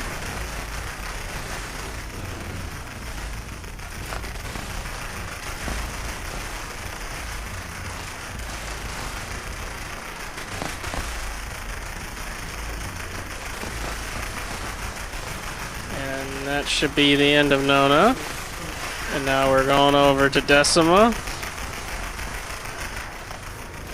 I got staggered there, that's fine. Even with two of them down, the damage is still crazy.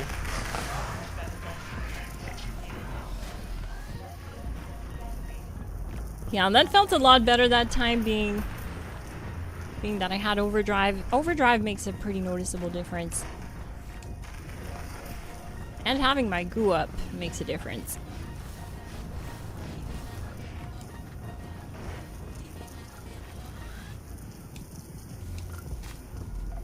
Yeah, that is just so impressive, you know, for taking Neurological down like that. It's just because they are the tankiest, and they just get shredded.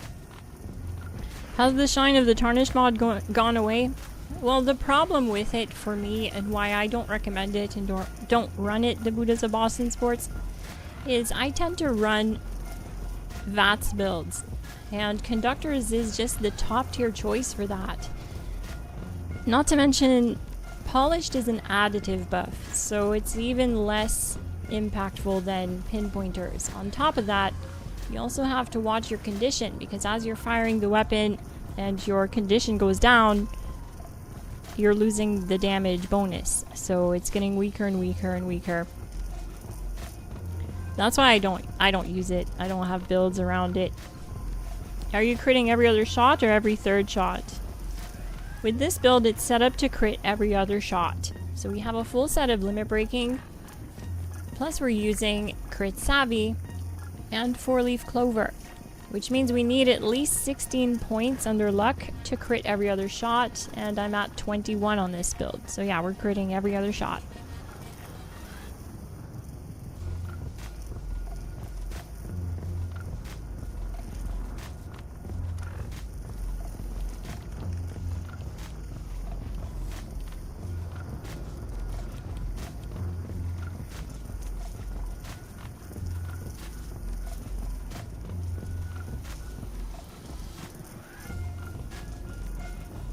Do you still want to do the Ultra-cite Titan? Yeah, Yeah, we can. We can do Titan. We should. It's in the description. Or would you... Okay, I was like, or would you rather do a raid? We're still doing a raid, but we gotta do Titan first. Okay. Titan's gonna take like just a few minutes. The thing with the Titan is after he takes a certain amount of damage, he goes back down. And then he comes back up again and he's got some regen health. But you guys are gonna notice that he goes down right away. It's basically as soon as he comes up, he goes right back down into the ground because we're doing so much damage that it makes him turn around and say, nope, I'm out. What's going on with my friggin' Myler steamer? It has not been producing anything. It's stuck on just having these two options. Not an alien got bulwark. Did I mention there's a tax for me dropping the nuke? I'm just joking. The Enclave needs your donation. Or are we the Brotherhood of Steel? No, alien. Stealing It's not technology. your armor. It's our armor, comrade.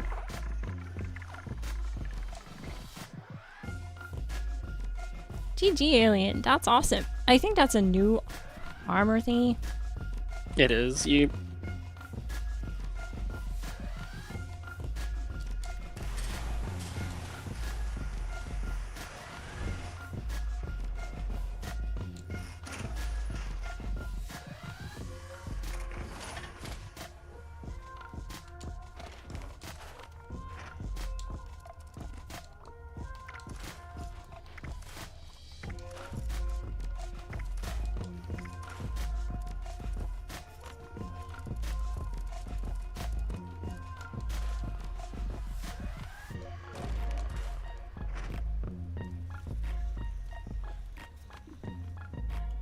Alright, I can bypass this. This is where I sleep, gang. This is my bed. Right here.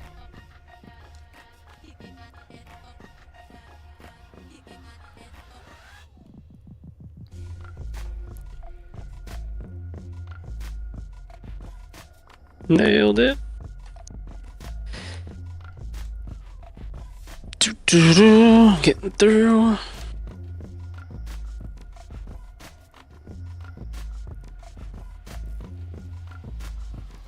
It's very cozy.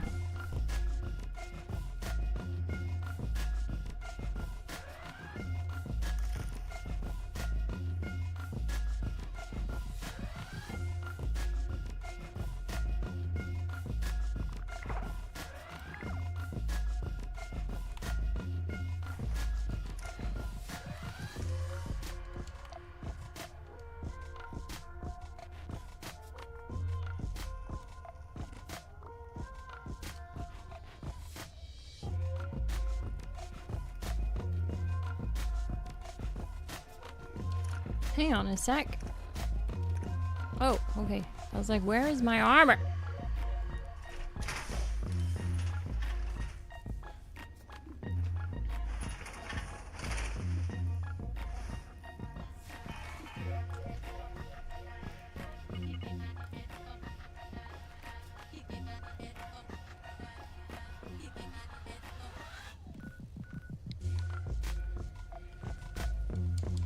Well, I guess while you're prepping another silo, I'm gonna go try to find some spooky scorch.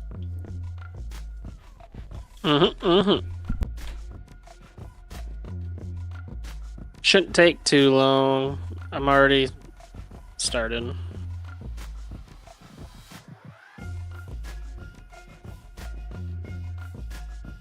Still not done with the mini scoreboard yet.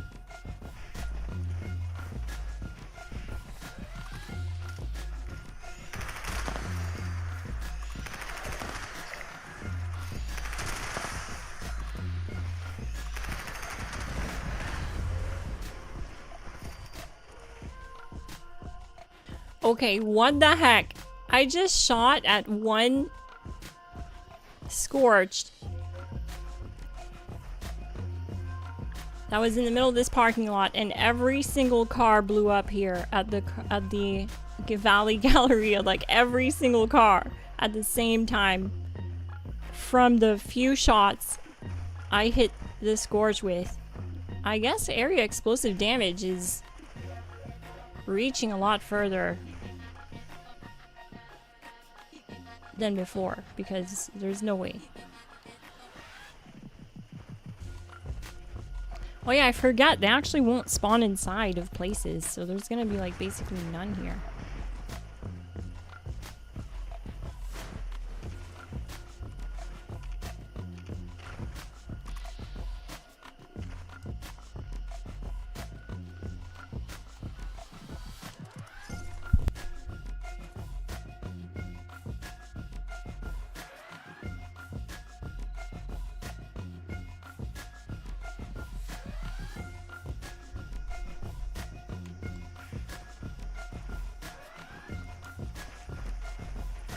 Awesome to see so many OG GLASSGANG members in the chat. Our 12-month GLASSGANG members like Brando Dean Clark, the Buddhas of Boston Sports, Not a Alien, GG Gang, thank you for being here.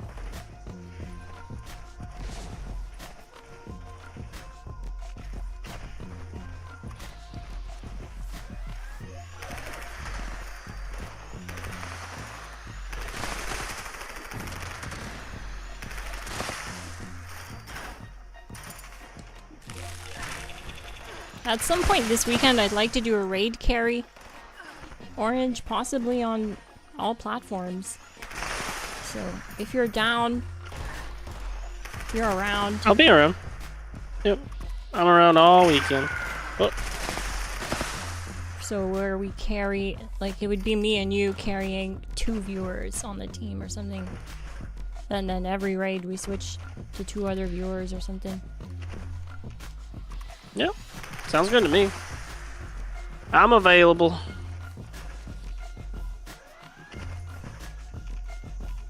If you don't want to miss that, smash the like button and hit subscribe so that you get notified when I go live. You'll want to turn on bell notifications so you won't miss it.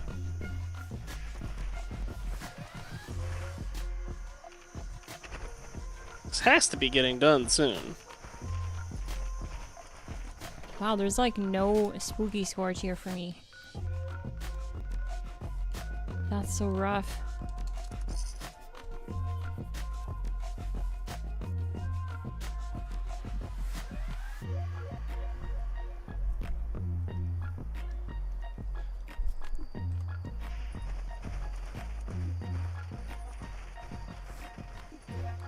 Hopefully I can get in on that action. What platform do you play on, Filthy One? I haven't been on PlayStation in a while, so I don't even know what build she's running. I'll have to jump on there for sure.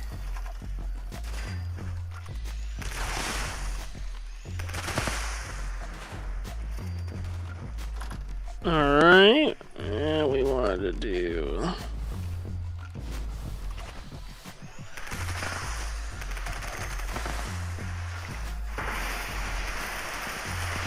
That's a spooky. Finally one.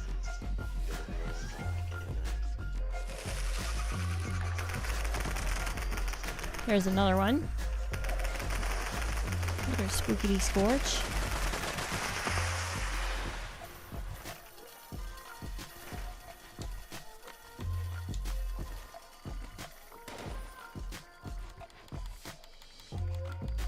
Weird.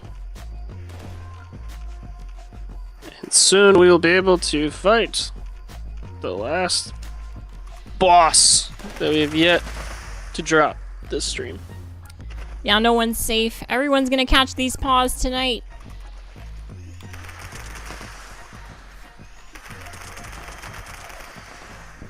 After the Ultra-cite Titan, we're gonna do a full raid so that you get to see the Pepper Shaker in action through every encounter.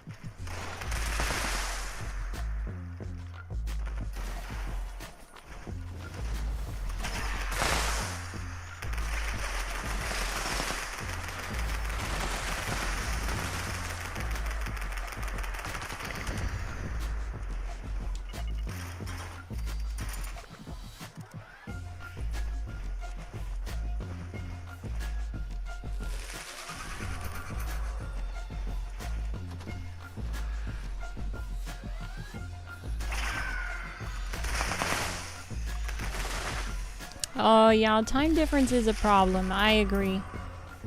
I've been trying to stream more in the middle of the day, sometimes during the week. But I wasn't able to stream much this week. I feel you. PS5 and PC though, that gives me some options.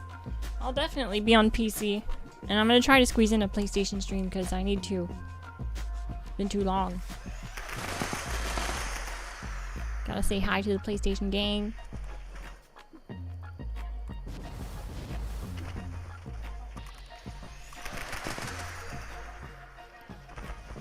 I canceled Fallout First on PlayStation though.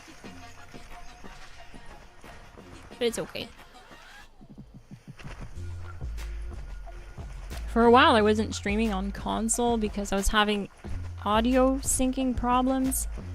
But that's finally all fixed, so that's why I had canceled Fallout First on PlayStation. I just didn't see myself streaming with it or playing much because of that. But now it's fixed. Now I can justify it again.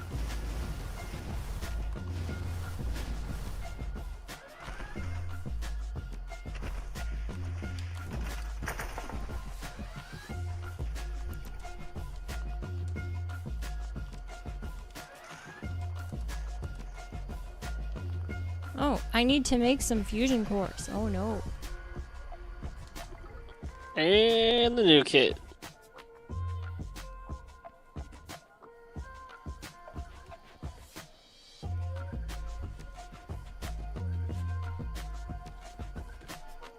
All I needed to do was put Randall with one L, no longer Rando. I totally remember that because it used to say Rando Dean Clark. But I guess that was a typo. This whole time I've been calling you that. So sorry, my guy. Well, hey, a year later is better than never.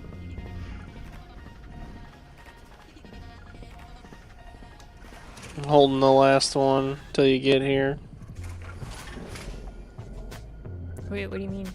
Well, I'm just making fusion cores here real quick. I'll be right there.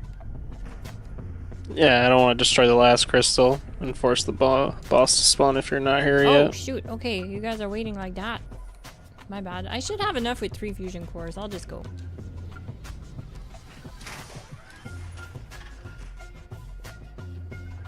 Didn't realize you guys were already waiting.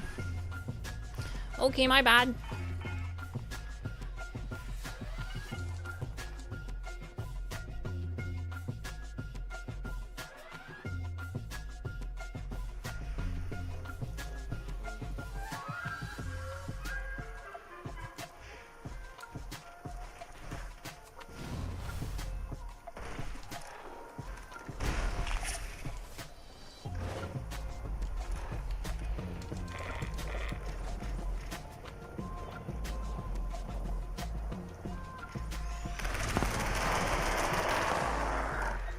Oh shoot, hang on a sec.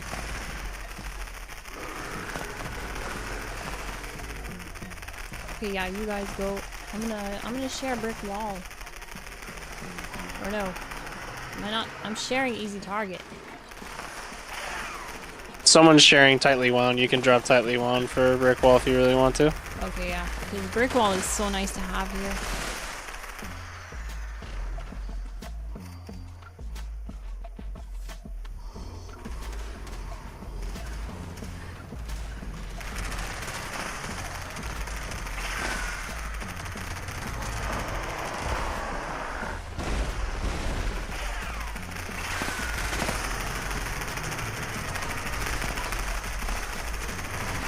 He's getting melted. Holy crap.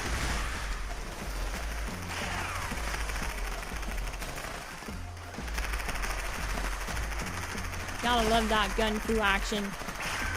This is a fun one for that.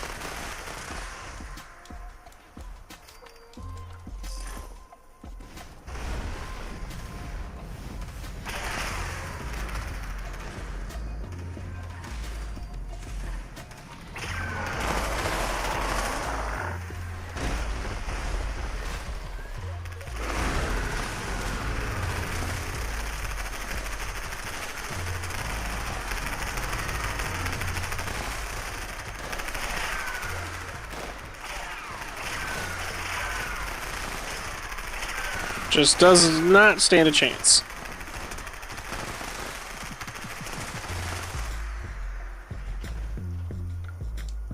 Not at all.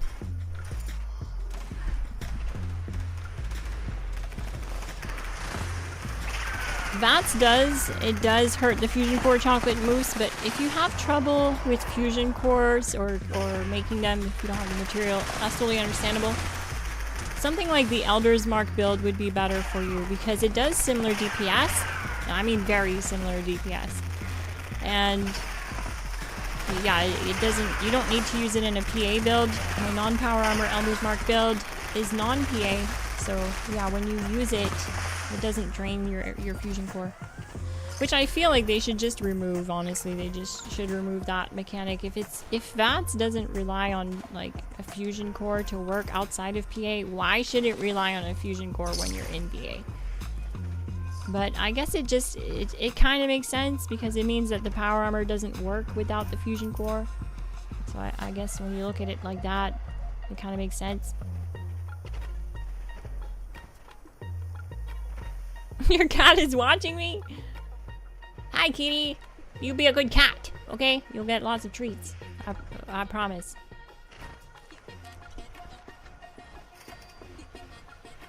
What if I do this? What if I do this? What does your cat do now? Yeah, we're gonna be going after ENO6 here in a minute, so that'll be well, it looks basically like that. Stationary ones are smacked in the two tap.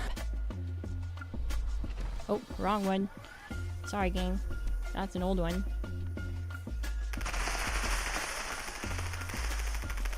And we'll be doing the Snake Boy. Snaky Boss is coming up. We're doing a full raid after this.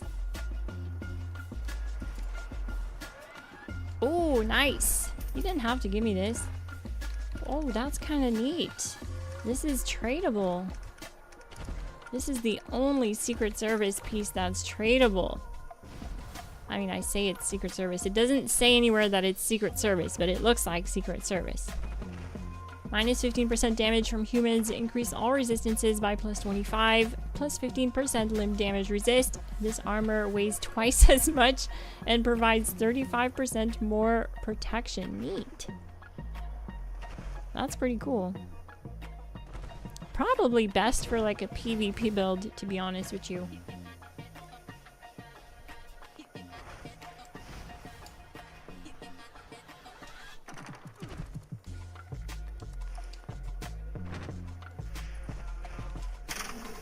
Full raid time, gang.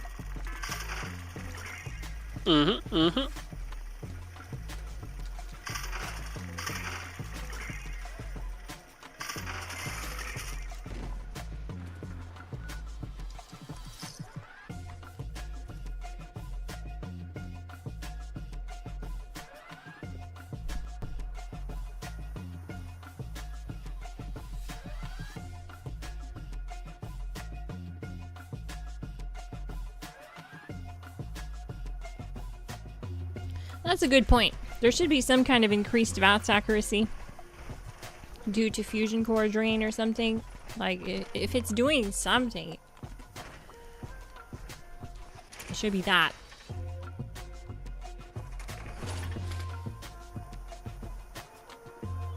Can't forget to make some fusion cores. We gotta make them real quick.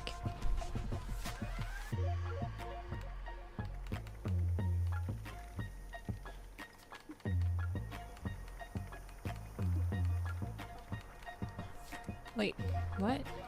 Didn't fusion cores used to be on the chemistry bench?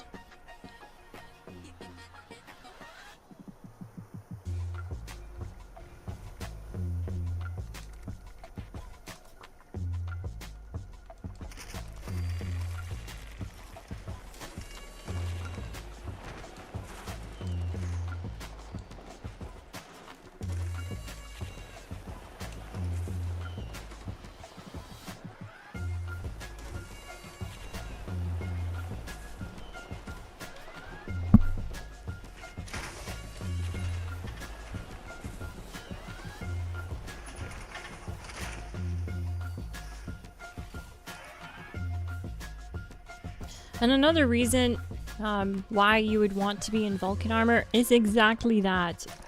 The VATS, you know, it definitely melts the fusion cores. But with a full set of Vulcan, you get the set bonus of plus 25% AP regen rate and plus 25% fusion core duration. So it really helps with that.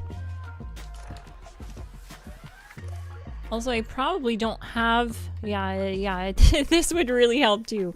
I don't have... What is that card? Power user? Yeah. I guess I can drop these two here. But I'm getting more damage out of the old setup. Yeah, it's marginally. Wait, what happened to my fusion cores? I just crafted them. Oh. I accidentally dumped them back into the stash box. Alright, we're ready. But yeah, I put on power user because that will give us much better fusion core duration in VATS.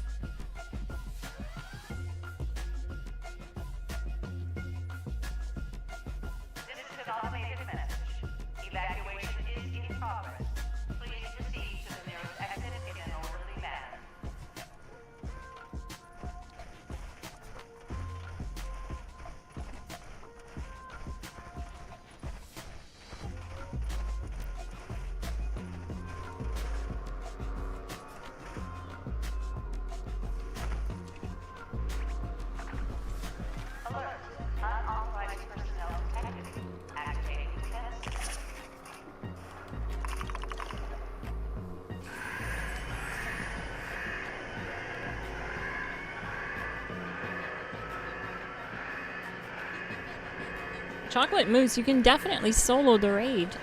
You can solo both instances of ENO6. You can just come in here and farm him. There's plenty of build guides on the channel that help you do that. And you can also solo the snake. There's methods to solo him. So if you're on YouTube, you're in the right spot, my guy. Plenty of videos about it.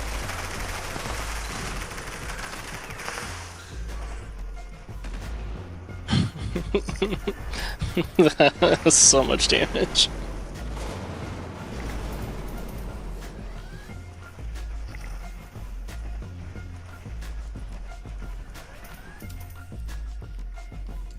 Also, these builds aren't like exclusive for raid builds. Oftentimes I see people ask, is this just a raids build? There's no such thing as just a raids build. Basically what the raid is, it's a damage checkpoint. It's a damage gate. That first bot that we just destroyed, he is basically the gatekeeper. And in order to single phase him like that, you need to be doing a certain amount of damage.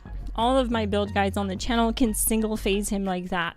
Completely solo, even 3-star builds that don't use 4-star armor or any raid gear at all. So you'll definitely want to check out the channel, Chocolate Mousse. We use the raids because it's easy to come down here and start a test run on ENO6 to compare it to previous builds and have that as a point of measure. That's all it is. ENO6 is a test dummy.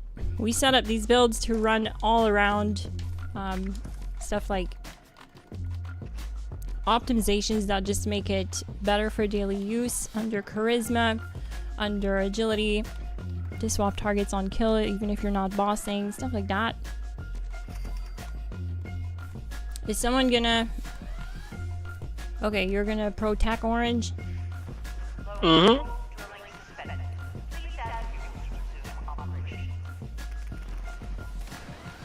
But yeah, basically we just use the raid bosses as a test dummy because we can't do that effectively with the nuke bosses. Because if I nuke 3 times, I'm locked out for 3 hours. So it really hinders my ability to test my builds over and over again before uploading them to make sure that they work well. I have to wait 3 hours every time, let's say, if I want to use Earl as a test dummy, which is what I used to do. Earl used to be our test dummy, but now we use ENO6, for example, or the snake boss, depending on what type of build it is. My non-PA builds, I really like to just use the snake boss. It's a lot more of a challenge. 6 is easy peasy. He's just standing there. It really doesn't offer much of a challenge.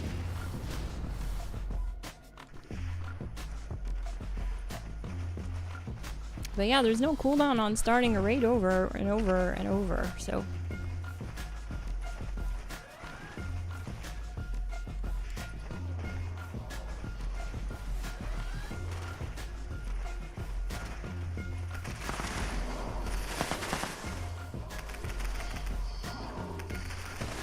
Oh no.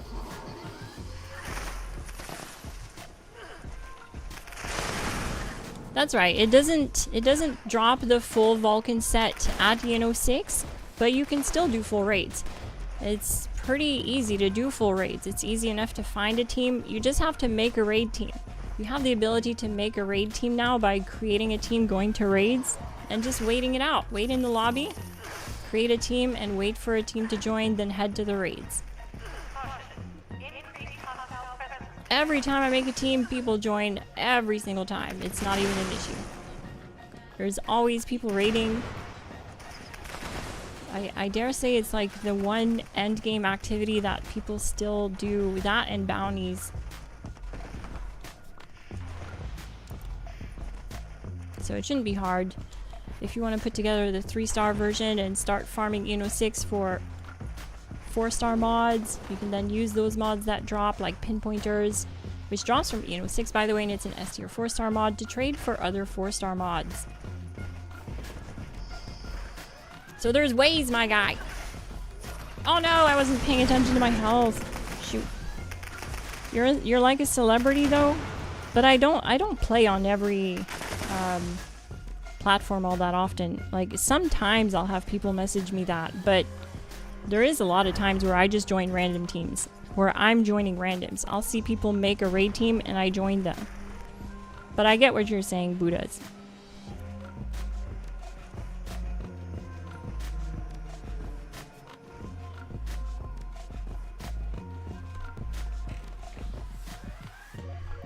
But one thing's for sure, if you believe you can't do it, then you won't do it. You gotta believe in yourself. And you gotta at least try.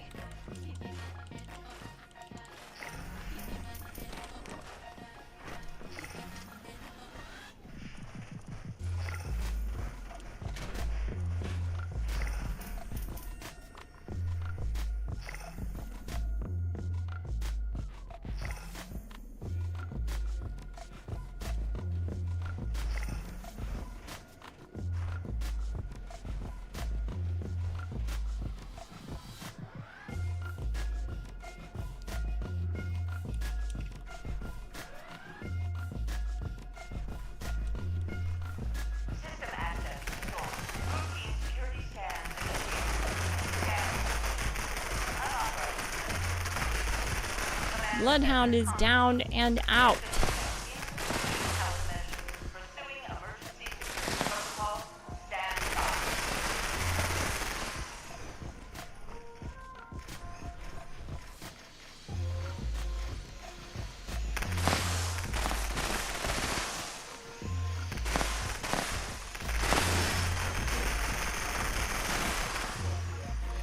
Hey!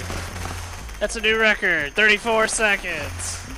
Yeah, that is. That's the fastest I've ever seen us do it. Nice!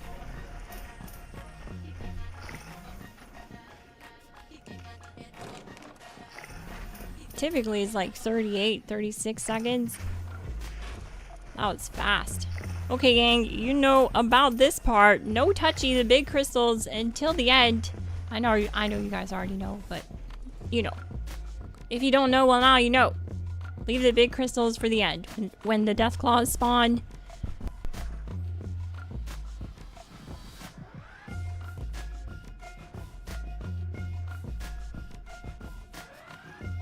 Alert.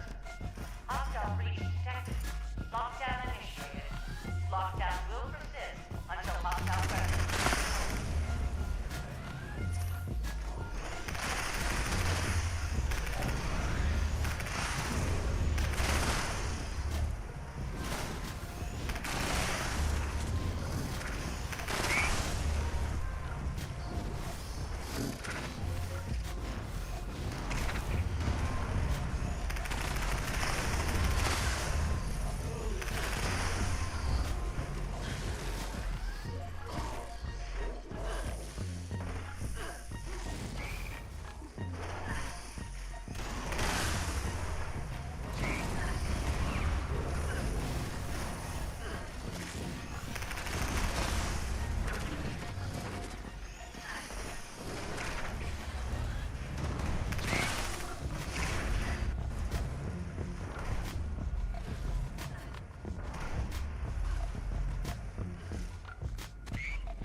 How did I die?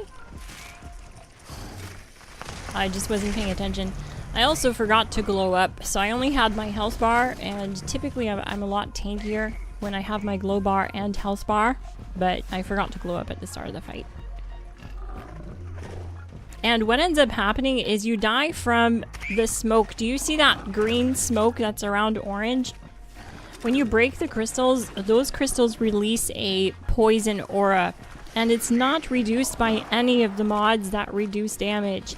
It's basically immune to those mods. So it bypasses all that, and it does just straight damage to you. So you have to keep an eye on your health and stim every once in a while. I was reading chat. It looked like you got deleted in 1 sec. Nah. It was definitely gradual. Hostile presence nullified. Lifting lockdown.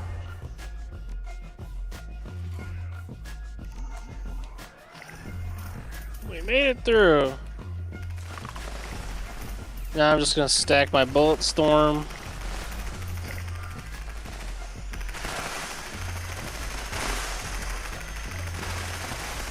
Takes like 2 seconds to do that. So now I'm pre-stacking bullet storm, like Orange mentioned. And that's when you shoot until you have 20 stacks and then you reload. And you shoot again to reach 20 stacks, but this time I'll have 160 rounds at 20 stacks. Wait, what the heck? I'm losing all my bullet storm stacks. Oh, someone's sharing tightly wound. Oh, okay. My bad. I dropped the wrong card earlier. I should have lock and load on there.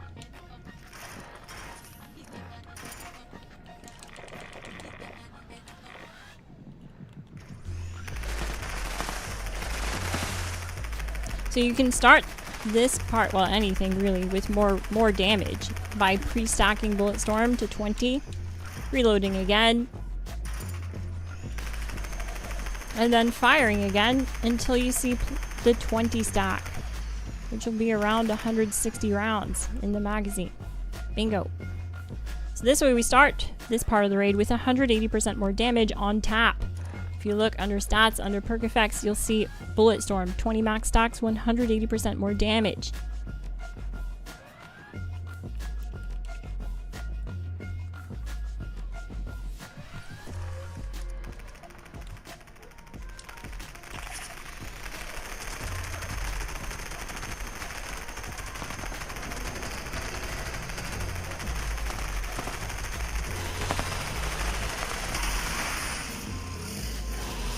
"13 seconds. Awesome.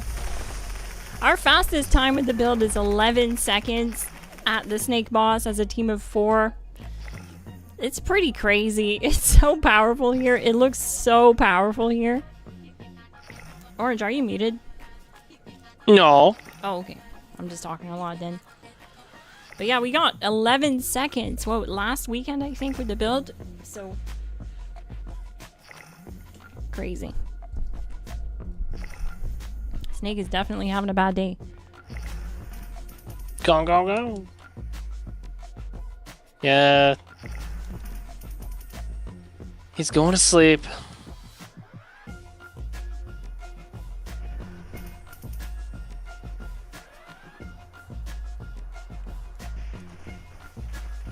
Let me grab my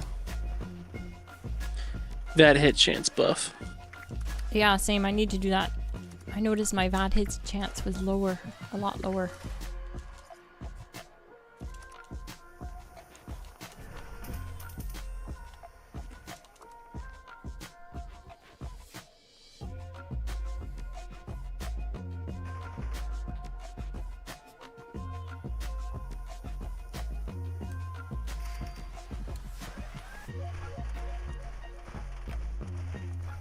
Guys want to do another raid? I won't die this time. Heck yeah.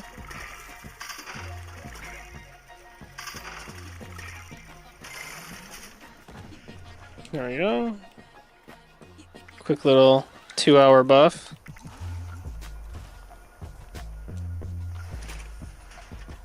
Shoot, I didn't mean to do that.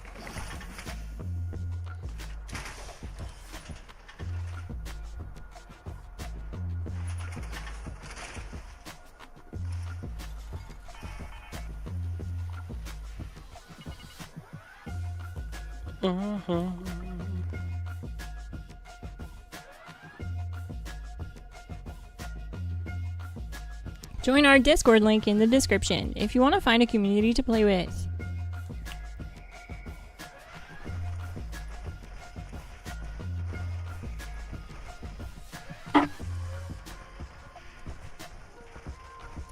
Oh, don't scrap my power armor piece that unlocked when I fixed it. GG.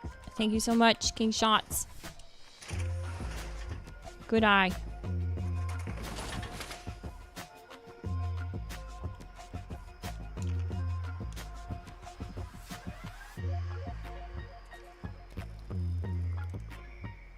Gotta get my eyes checked.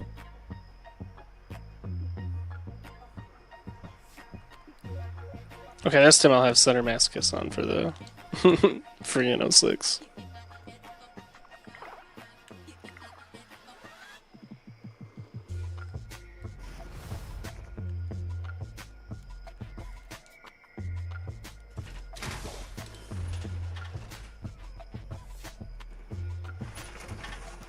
And I need to grab some toxic goo.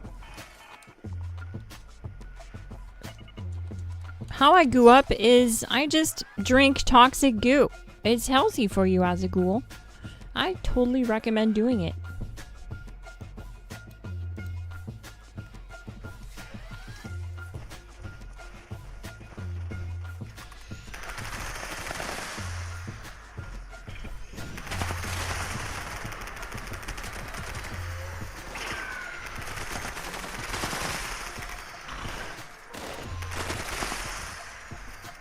Whoa, it seems like I've lost my mutations at some point. That, or I might have accidentally taken Rad-X.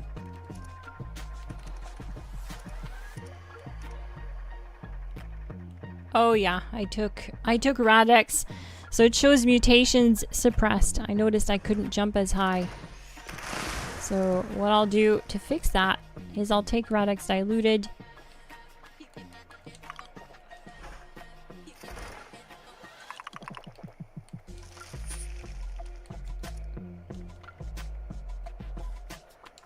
There we go.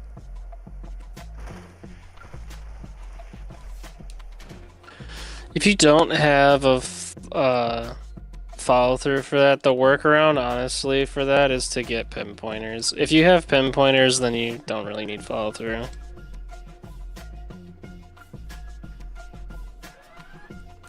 Just without 4 stars, then you kind of have to dip into every bit of damage you can to do in a single phase. Especially with no buffs.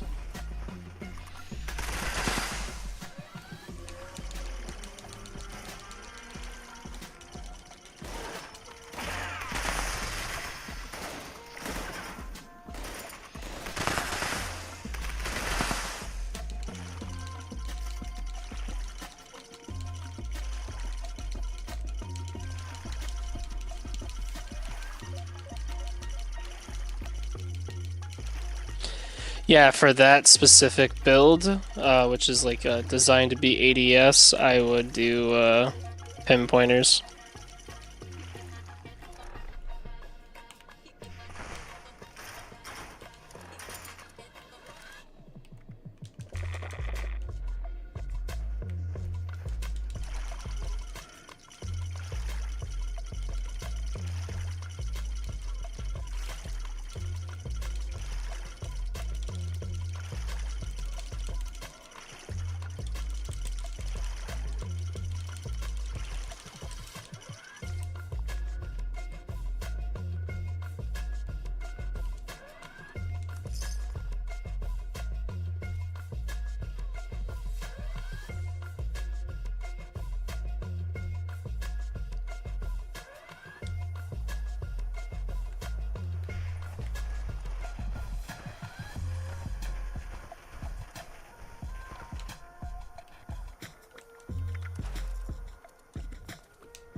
Yeah, we do have what he's talking about. Mercase is the no 4 stars, no problem build. So that's a 3-star build that does not use VATS. That one is just a point and shoot build, aim down sight to kill EN06 in a single phase with no 4-star mods.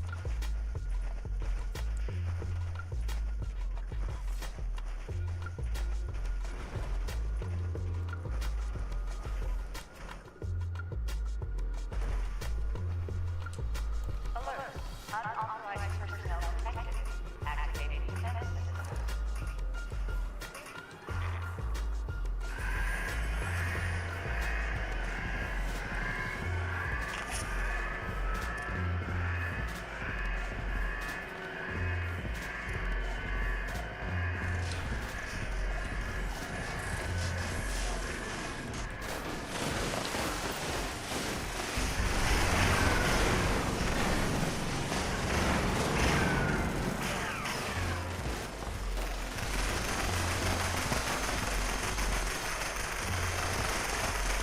Oh my gosh.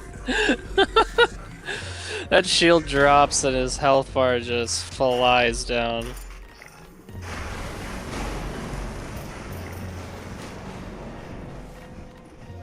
The definition of getting melted.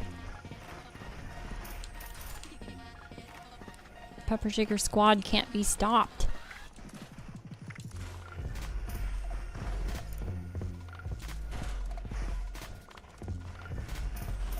Alright, so this time I'm gonna make sure that I don't get killed here. I'm gonna make sure that I have plenty of goo. Someone is sharing tightly wound. So I can drop tightly wound and put on brick wall. This will make it so that when I get hit by the mole miner, he at least won't stagger me. This is why I can keep running. Going positive on ammo still. Yeah, it looks like it. We're at 6,700. We just keep going up and up and up. I think I had around 3,000 earlier. Yeah, I think I'm almost at 10,000. I need to put some away. That's what's nice about it.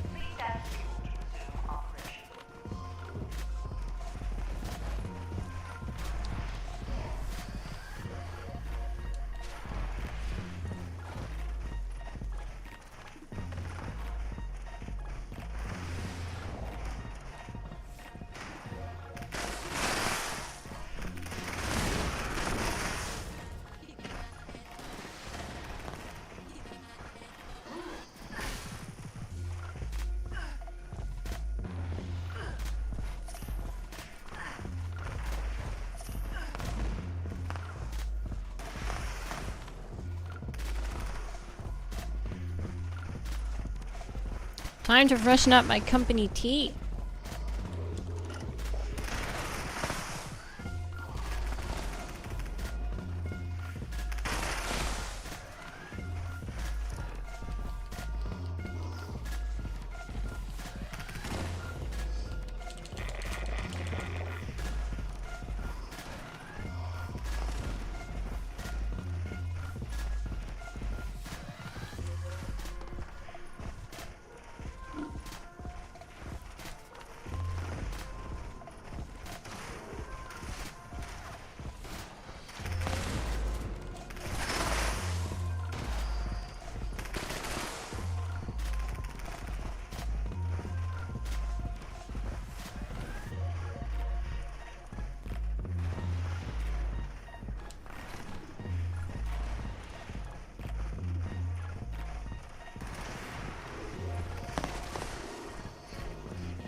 Caution.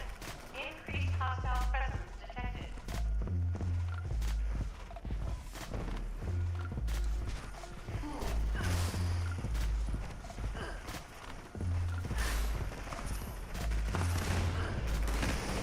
I just took 2 hits back to back.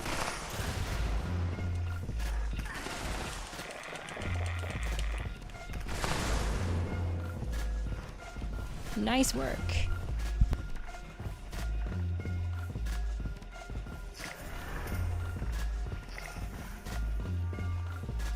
Nailed it.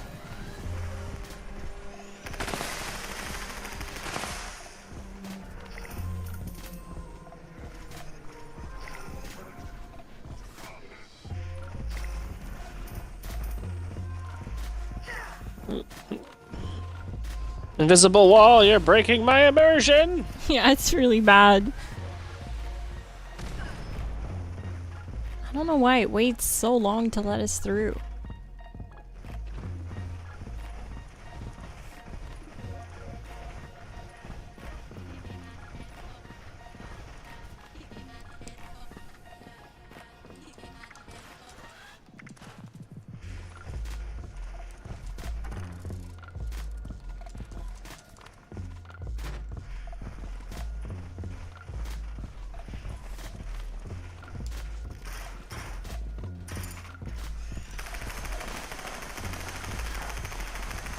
I'm gonna stack Bulletstorm.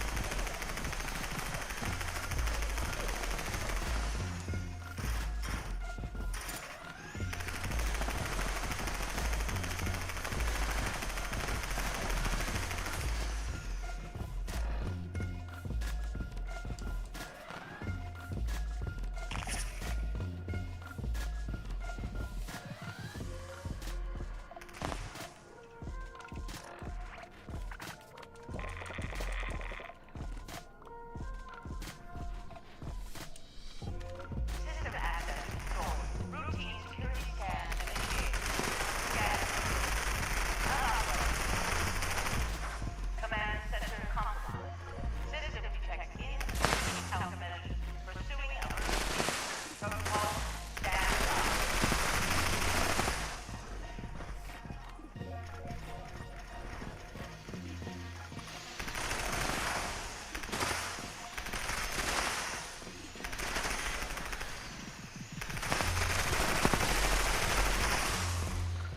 $34 again! Wow, 34 seconds twice. We're very consistent with it tonight.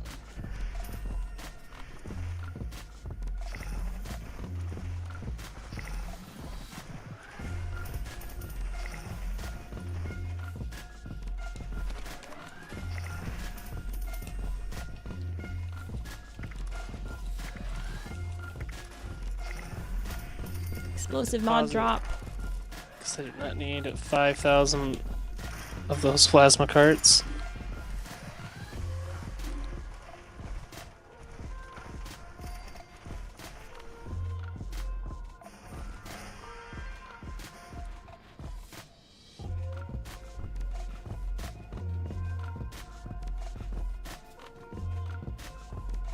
Getting absolutely destroyed.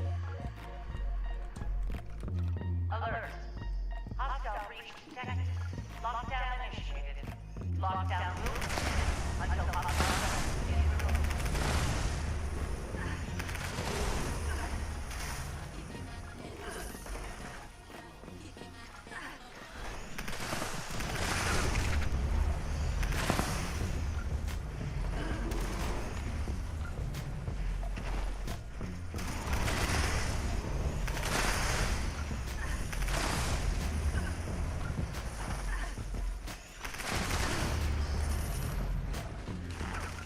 Okay, he was a lot closer than I was expecting. I was jumping and didn't notice he was right there.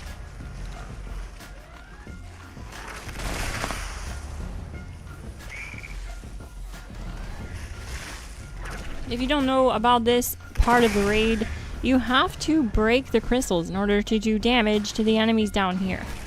And the mole miner guy is what I call him, the Ultra-cite genetic. I have trouble saying that, that's why I call him mole miner guy. He can basically two-shot you now. He used to be able to just one-shot you no matter what type of build you had. It was just coded in the game to one-shot. But now if he hits you twice in rapid succession and you didn't use Stimpack supers in a fast enough time, then you basically get destroyed.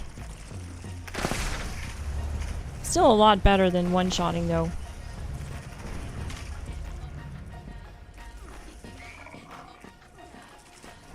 I'm just gonna chalk it up to getting tired.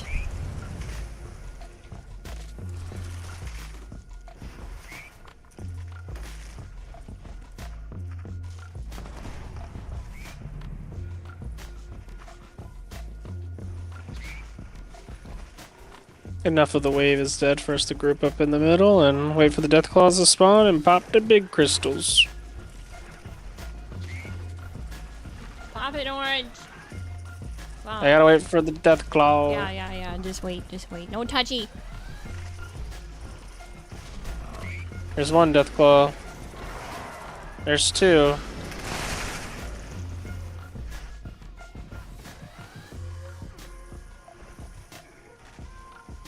So 2 death claws and something else left.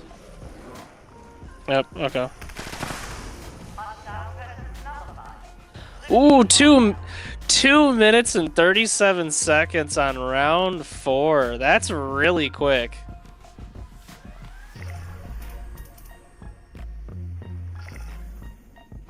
We did a really good job there.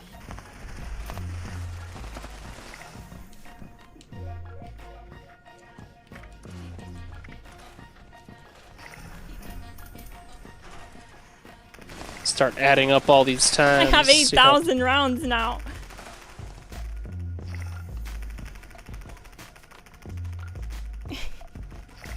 We're just going up and up and up. It's an ammo factory. What an absolute unit.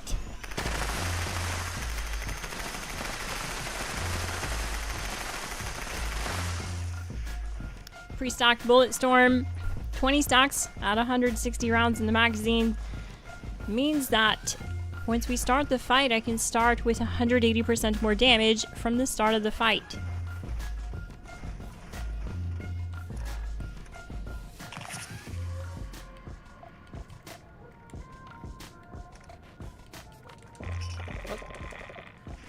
Ready? Yep. You got everything? Yeah, I gooed up and all.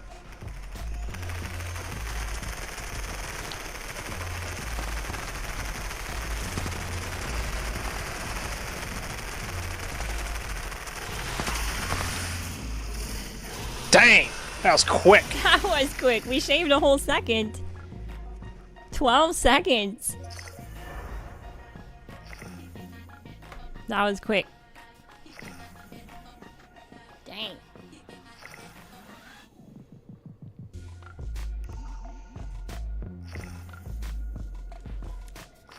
Well, Glass Gang, that's gonna be it for tonight's stream. I hope you had fun. I hope you enjoyed yourself. If you did, drop a like. Smash that like button. It's the final boss of YouTube. Turn on your bell notifications and hit subscribe if you want to be notified when I go live. This weekend, I will be streaming on all platforms, so you'll want to make sure that you're notified so that you can catch me on your platform of choice. I'm Miss Glass. Thank you so much for watching, and I'll see you in the next one. GG. Say bye, Orange.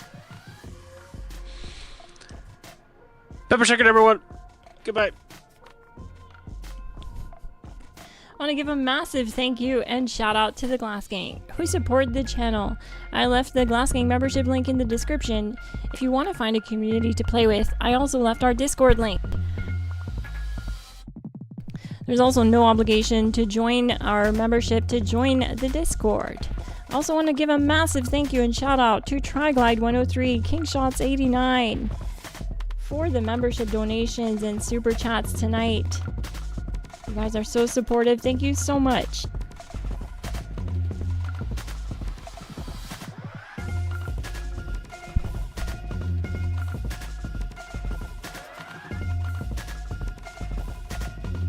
Also, don't forget to check the links in the description. I left the full build guide for human and ghoul solo sub-minute time build. That is what you just saw, is the pepper shaker. Full build breakdown for ghoul and human in the description below.